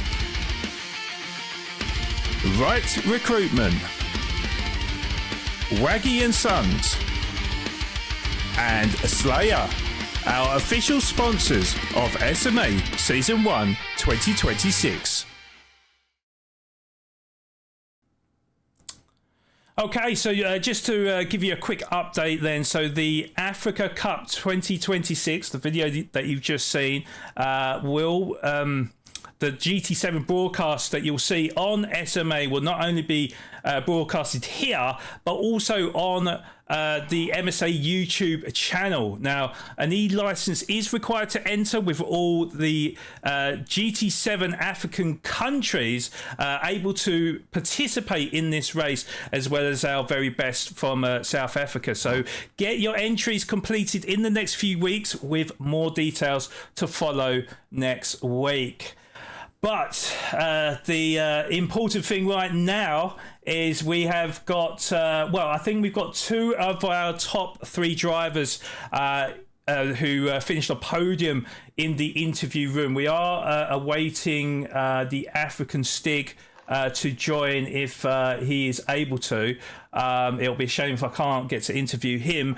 But we're going to come to, firstly, JDJ, VSR JDJ, should I say, with an excellent performance yet again, finishing in third position.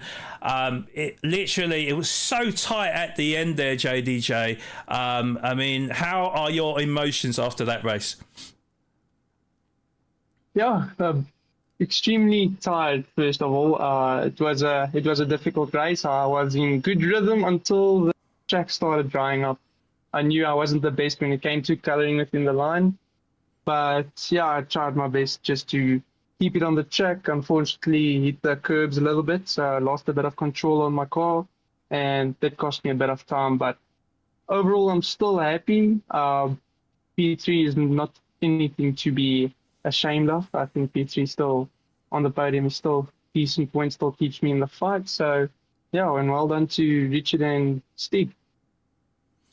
Yeah, it was a very eventful race, JDJ, and something that us in commentary, we can't see the weather radar, but we know with GT7 that the weather coming in is quite dependent on the wind direction and its speed. Did the conditions surprise you in terms of having to sort of come in to the pit lane to get onto them wet tyres earlier than maybe you might have expected from your practice? Yeah, so we've had a bit of practice, and each practice was a different result. Maybe coming on lap 8, sometimes on lap 9, sometimes lap 7. It could start at lap 6. So that was the problem in the beginning, because you had to try to plan for all three of them, all three different possibilities of the rain. So that was probably the most difficult part, because we knew if we didn't feel safe enough to make it to the 9th lap, that it would cost us about 9 potential seconds that we could have had doing one extra lap. So that's why it was so bunched up in the beginning, because we knew we had to save for at least 9, because you don't know what the weather's going to be like until it comes. So yeah, it was a bit of a surprise. I was expecting maybe lap 9. I was hoping for lap 9, because that is how we practiced it. So yeah, it was a bit unfortunate, but still not too bad. Okay, and then of course, like with the rain, very unpredictable, and I can imagine, and what we saw throughout the grid, that there was a lot of different kind of strategies, a lot of undercuts, a lot of overcuts. So going into the pits, obviously you did a lot of practice, you may have had a rough idea what you was going to do. Did that change in the race, or did you stick to your game plan? It did change a little bit, because usually I fill up to about 64% fuel, just to have enough to be able to fuel save and maybe come back into the pits with enough fuel to go to the end, or at least just a little bit of a fill up.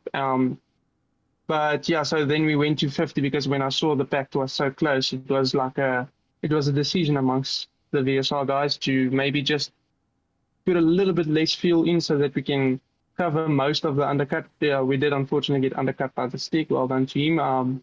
But yeah, just to try and avoid maybe being held up by the pack, because we knew we had quite decent pace in the wet, so didn't want to risk sitting behind people and not being able to use the pace in advantage. No, that's fair play. That's fair play. Well, what can I say? It was a fantastic performance from you, JDJ. I've got loads of questions for you, JDJ, but the thing is, I don't want Hugh to not have anything to ask. So just a big congratulations on that third position. Great start to your season. And yeah, Hugh, have you got any questions for JDJ at all? Yeah, I mean, in a race that had so many challenges, I was going to say, what was the biggest challenge, do you think, in today's race? Yeah, for me, I know for everyone it will be a bit different. Some people will say the rain, but for me it was when the rain stopped and that dry line started to form. On the wet it was still fine because you could still use the full track, but as soon as we went onto those slick tires and had to stay within the line, that was probably the most difficult part for me because like I said before, I'm not really a big fan of driving between the line. I want the whole track to myself. So yeah, that would probably be the most difficult part for me. Yeah, well, you did very well, and congratulations on a great result. I mean, you were leading for much of that race, especially towards the end there. And as Richard was kind of closing in, we thought, my goodness, what was going to happen? But are you quite happy though overall with the result tonight? I mean, you're still doing very well in the championship. Yeah, I'm still happy with the result. It could have been worse for me, especially with the moments I had on the curbs. So P3, I'm happy with P3. Of course, everyone wants more, but that's part of racing. So P3 will do well for me, and it still keeps the championship nice and close. I'll come for Richard in the next one. Yeah, definitely. No, many congratulations on a great performance tonight. Well deserved third place, and I'm sure you'll do well for the rest of the season. I'll back to you, Sean. Thank you, Hugh. Yeah, just one final question, really. Then, so yeah, you've had a great start to the season. You've had one win. You've had a third position as well. So, firstly, are you happy with your start to the season? And you know, we know that we got Interlagos for round 3. So, is this a particular circuit that you feel you can excel on? Interlagos is actually my favorite circuit on GT7. It's the circuit I feel most comfortable with. It's the circuit I know the best. So I'm very excited for that one. But I know Richard is also quick on that one, so he'll keep me honest. But yeah, we're hoping to at least get a good result next race. So yeah, that's what we're going for. And yeah, the season has started well for me so far. So we're gonna try and keep the ball rolling. So yeah, that's the plan. Well, let's hope it does go according to plan. But yeah, JDJ, another phenomenal performance from you, and a great third position for you. So congratulations, and yeah, we look forward to seeing if you can carry on this form for the rest of the season. Thank you very much, and thank you for the stream. I will be watching it after the interviews. So yeah, thank you, and have a lovely one. Thank you, JDJ. Yeah, certainly a lot of action that we covered today, that's for sure. So hopefully you will enjoy that. But yeah, thank you, JDJ. Thank you. I was just looking. I don't think we're able to get Stig on board at the moment. So it's looking like I'm going to have to cut to VSR Richard with his first victory of the season. Richard, tell me how you're feeling right now. Relieved. Hello everybody. No, Hello. Very relieved, sweaty, tired, but very relieved this rain race is over. Yeah, I heard a little birdie told me that you're not too comfortable in the rain, like you wasn't feeling too confident ahead of this race. So, you know, tell us how did you pull that off to get that race victory? Honestly, I just tried to keep it on the track and not to slip out. I'm still practicing on my wet condition racing. So you'll see that I did run with traction control 1. The 2 practice races I did with traction control 0. It is a bit faster in my opinion.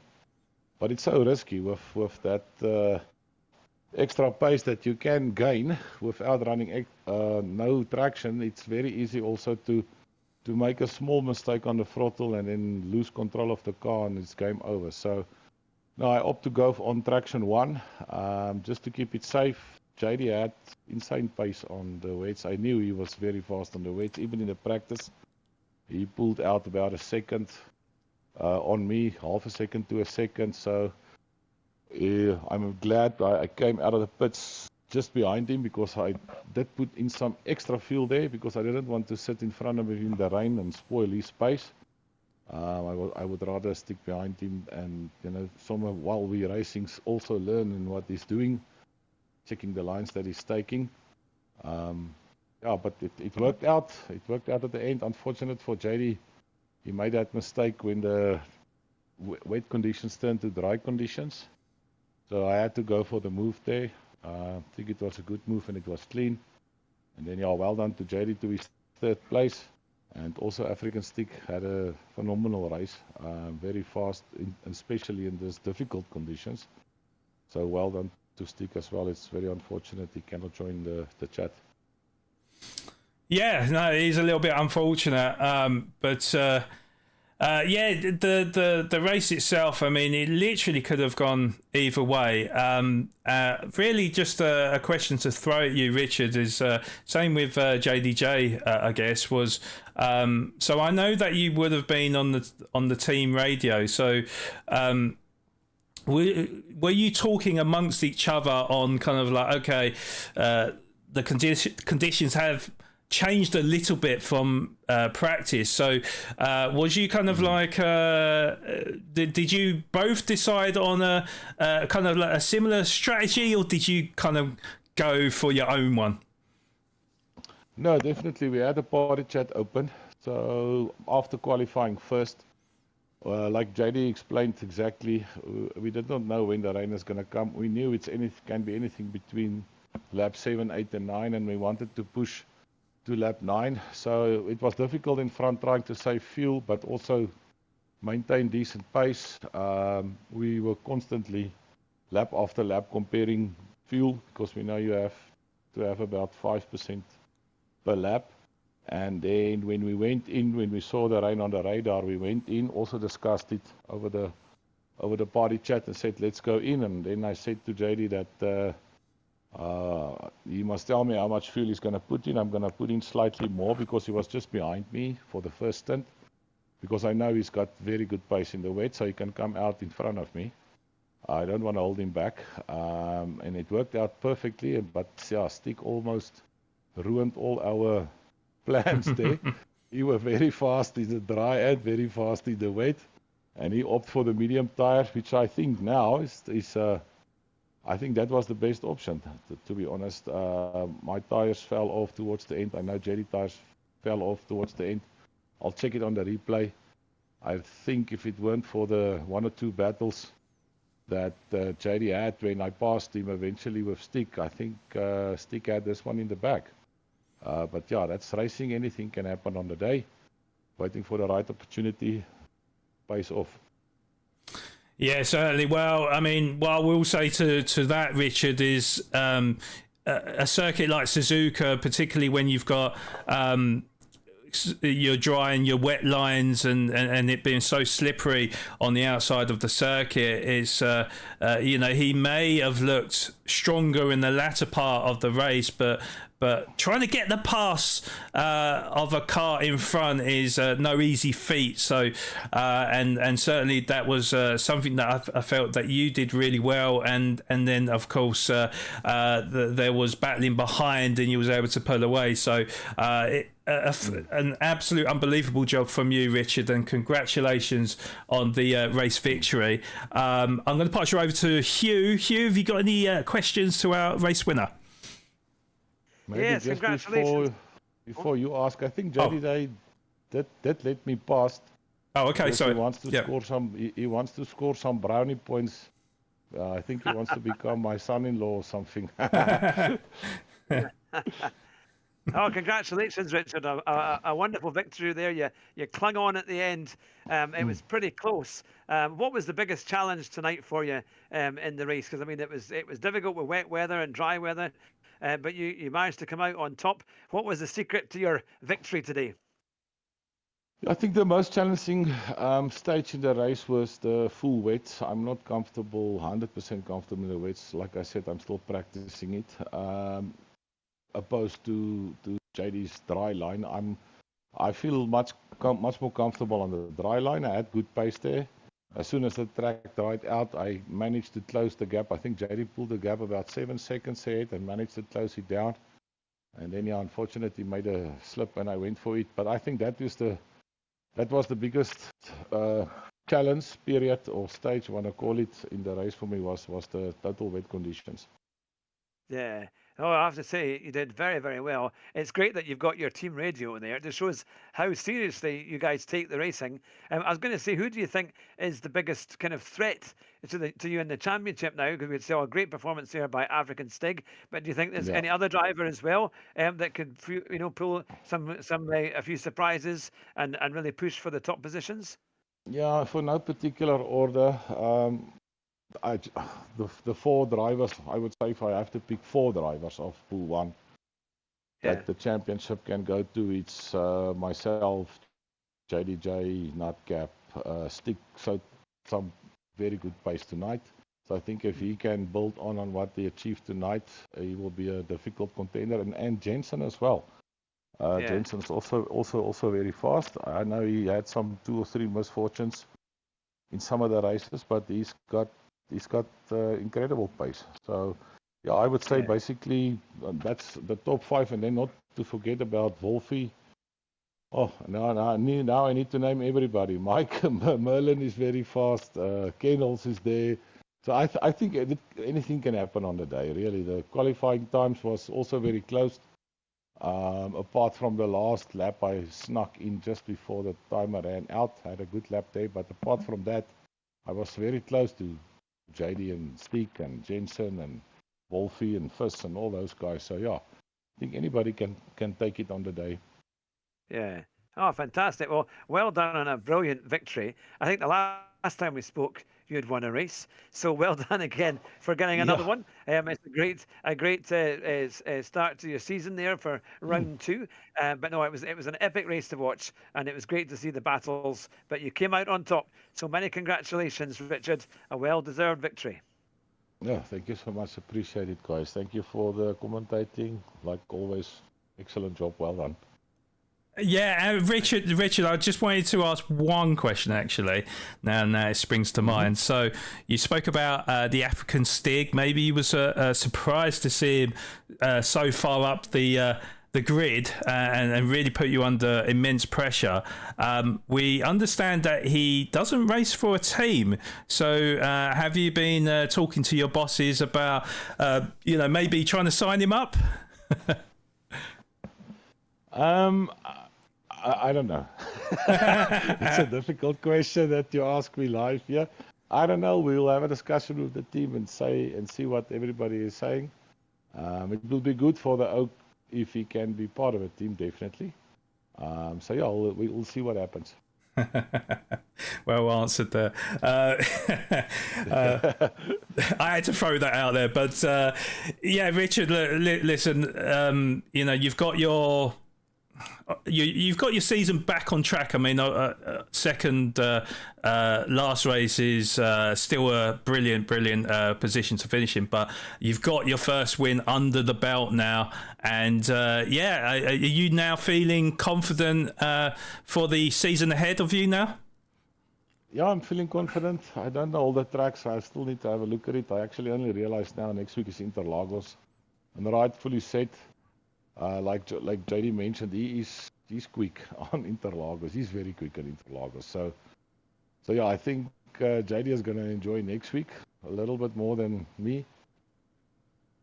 I also like Interlagos, but it seems like JD always have that 0.2, 0.300 somewhere that I'm not able to achieve. So yeah, I'm looking forward to next week's race, and I know JD is going to do well there, definitely, because that is his track. Okay, well, the pressure is on, JDJ. I see him in chat. Yo. So yeah, well, we'll see how it works out. But yeah, certainly for now, Richard, fantastic performance from you, and congratulations on that race victory. And yeah, we'll see how you get on next week. And yeah, good luck to you. Yeah, thanks, guys. Have a nice week, and hopefully see you guys next week again. Yeah, fingers crossed for you, Richard. Take care, mate. Thanks, appreciate it, guys. Thank you, Richard. Thanks, cheers. Cheers, bye-bye. Okay, so that was our interviews for the top three, because I don't think we can get in Stig, or African Stig, unfortunately, which is a bit of a shame, because I would have loved to have got his thoughts on his race, because I'm sure he would have done himself so proud there, I think, Hugh. Yes, yeah, unfortunately we couldn't get to speak to him, but a great performance, and I think really a wonderful choice there of strategy to take those mediums, because nobody else did it. He was the one that put on those mediums in the top right and the top six there, and he had, of course, great tyres towards the end, and it was just that little bit of battling with JDG that kind of slowed him down and allowed Richard just to get that gap enough to win the race. But yeah, who knows what's going to happen next week, but it's very close. But great to see just the incredible competence of the drivers. They're really good at the top of their game, and we're just getting wonderful races. So yeah, can't wait to see the next one next week.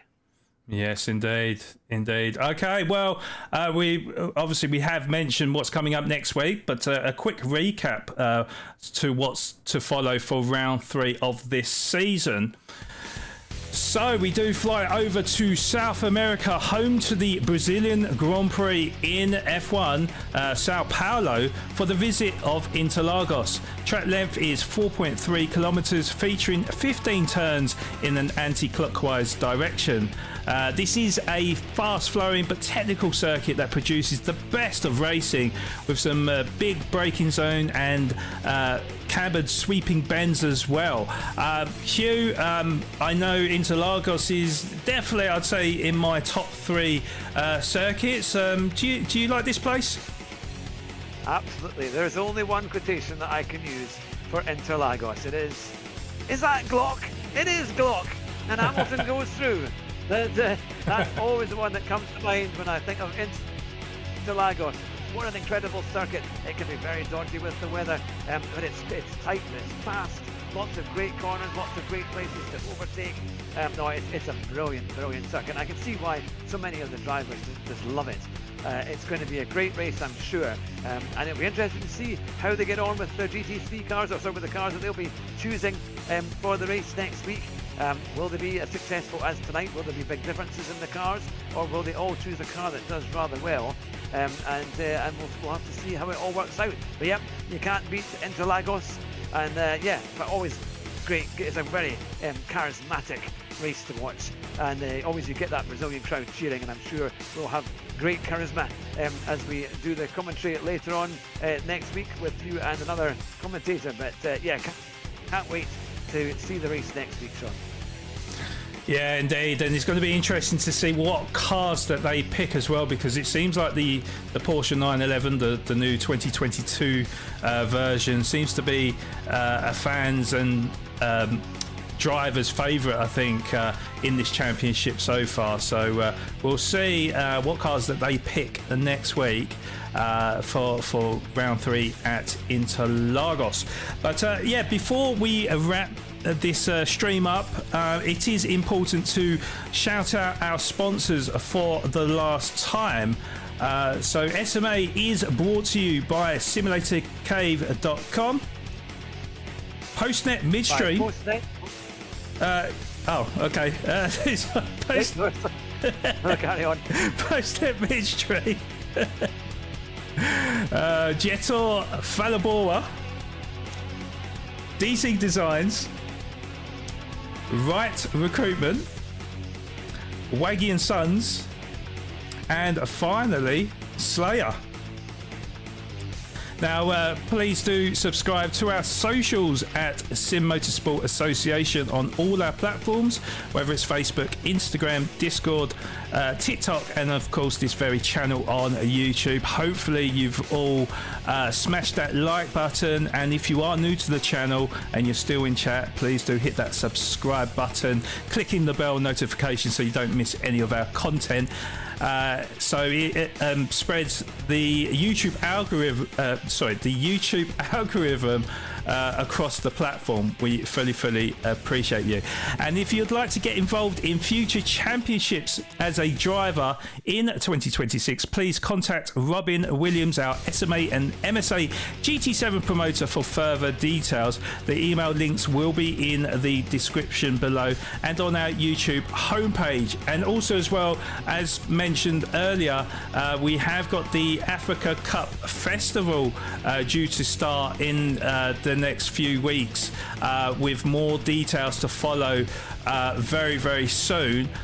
So if you are interested in that, and why wouldn't you be, this is a festival that will be covering all different leagues, different racing titles, and certainly we'll have probably the whole of South Africa watching, from the likes of the professional drivers to all the viewers that race in the different racing games and stuff. And of course we are actually opening the broadcast that will be shown live on the MSA YouTube channel as well. So yeah, definitely if you want to get yourselves involved, get your e-license, and we hope to see you doing it for South Africa, across the Africa countries.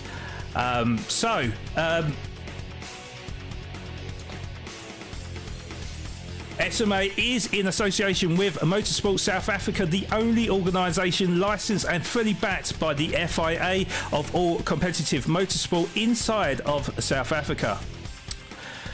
Okay, so we're going to go for a short break, and when we come back we'll get the final thoughts from Hugh. Also, to everyone watching, would love to know your driver of the day. I suspect that this is going to be quite obvious, but we'll be back in a moment. SMA is brought to you by Simulator Cave, Postnet Midstream, and Jetor, our official sponsors of SMA Season 1 2026. Okay, so, wow, what can I say, Q?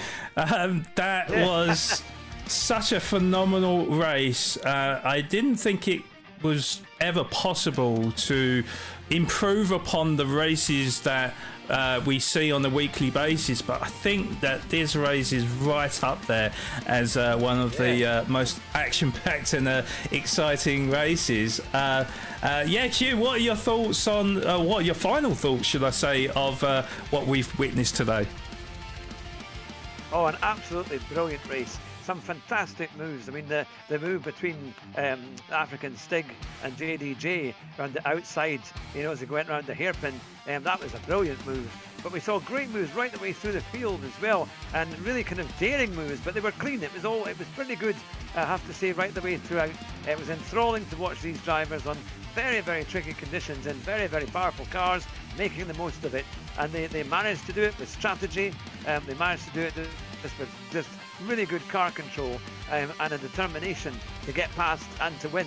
It's been a fantastic race. It's so hard to think about a driver of the day. I'm gonna have to look at the comments in the YouTube viewers to really think what they're going to do, because I mean, at one point I was thinking, oh, African Stig is going to catch Richard, but then Richard got it back and he pulled away. He started on pole position, but he went down a few places, but he got it back. It was a great victory for Richard. But who would be the driver of the day? My goodness, I think, in my opinion, it might actually have to be African Stig. I think that performance at the end of the race for me really showed that he's a big threat to JDG and Richard, and what can he do in the rest of the championship. But over to you, Sean. Who was your driver of the day? Yeah, I think I'll have to second you on the African Stig as the driver of the day, because just really didn't see it coming. I mean, we know that he last round he was very competitive and made some brilliant overtakes in the sort of midfield pack. Didn't expect him to be challenging the likes of experienced pros like VSR Richard and VSR JDJ, and at one point I really thought that he was going to get the race victory, and certainly left Richard nervous, I think. Yeah, he was phenomenal. And just looking at the chat as well, I did see one that said probably driver of the day was African Stig. I don't know if the rest of you are in agreement of this, but yeah, certainly for me, he is my driver of the day. But yeah, Hugh, as I still trying to recover from what we've seen today, hopefully you have enjoyed yourself, and thank you so much for joining me today. Of course, Hugh, you are a YouTuber yourself. Of course, you do the SMA interviews, and you were a streamer yourself. Anything coming up in the near future for you? Yes, I'll be streaming tomorrow. I'll be doing some GT7 tomorrow for the new races. I'll also be streaming the time trial on Thursday. And there will be as well a Formula 1 podcast live on my channel, perhaps on Thursday night. I'll confirm all that on the channel details in the post. But yes, a good busy week, and very much looking forward to the action on GT7 and very more. So yes, I'm looking forward to it. But thanks to everyone tonight for watching and your support. And of course, it's been a pleasure to commentate alongside you tonight, Sean. What a wonderful race that we've been watching. A great, my compliments go out to the admin team and everyone who works with SMA. What a brilliant race tonight, and a great production. And I'm sure all the viewers have enjoyed it. So we can't wait for next week's race. Yes, indeed. And just to read the chat as well, apparently we've reached 368 subscribers. So thank you so much to all the new viewers out there for supporting this channel. We really appreciate it. And of course, everyone that has been watching today, thank you so much for your support. I know that you have really enjoyed the race, and thank you so much for the kind compliments as well. They have actually voted the African Stig as driver of the day, so it was pretty unanimous in terms of that decision. But yeah, guys, if you do want to check out Hugh Hattrick, he is on YouTube, Hugh Hattrick, so definitely go and check him out. Please do hit that subscribe button for him. And of course, Hugh, I would imagine you've got some interviews coming up shortly as well. Yes, I've actually been speaking to, we had Lawrence de Souza. That was my latest video interview that just happened last week. But we've got some very exciting, in fact, I've got a potential interview with a driver who is trying to get into Formula 1. So if I can get that one, that will be something. But I'm not going to mention any names yet. But that's a big one that I'm working on, and that might hopefully come in the next couple of months or so. But yes, things are definitely taking off. I'm always looking to interview YouTubers who love sim racing, so you never know, you could be one of my next guests on the show. But yeah, very excited and looking forward to the year of sim racing interviews with some great racing drivers and sim racing heroes. Okay, well, Hugh, again, big thank you to you for joining me today, and hopefully we'll get you back for more commentary throughout the season. But it's been an absolute pleasure, Hugh, and always awesome on the microphone. So yeah, thank you for doing such a great job again today. You're very welcome. I will go on and finish my Highland fling back off to Scotland. But it's been a great pleasure, and thank you to everyone for all your wonderful support, and to you, Sean, and the whole team. It's been really great fun commentating tonight alongside you. Thank you, Hugh. So that is round 2 complete, and we are already at the quarter mark of the season. It was VSR Richard with the win, And I wonder whether this is an early indication of things to come, or will other drivers lay down their marker in the races to come? Make sure, if you haven't already, hit the like and the subscribe button to help grow this amazing community. And we will be back for round 3 at Interlagos, Brazil, for the 16th of February at 8:40 p.m. Central African time. So miss it or miss out. But I've been your main host, Flawed Genius Gaming, signing out for another week. So stay safe out there. Thank you for watching, and we'll see you next week. Bye-bye for now.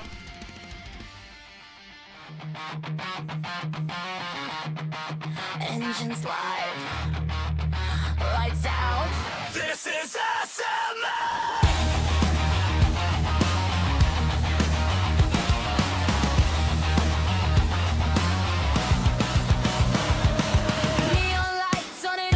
Track, heartbeat sinks to the dash, stealing fire, gripping speed, every corner's all we need. Hands tight, bars are down, hear the crowd, feel the sound, no mistakes, no rewind, leave the doubt behind the line. Red lights counting down the fight, milliseconds decide the night.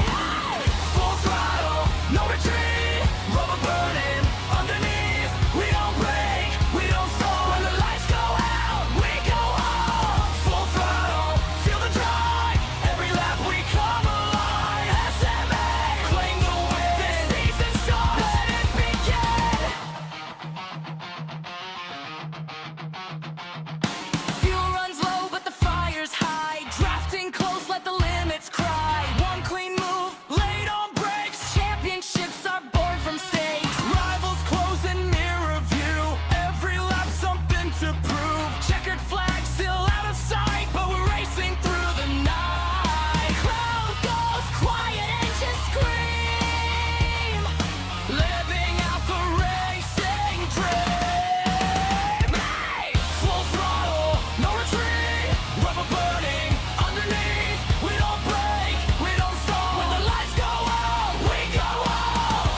Push the limit, hold the line, every second on the time. No fear, no delay. This is SMA. Full throttle, no retreat, rubber burning underneath. We don't break, we don't stall. When the lights go out, we go on.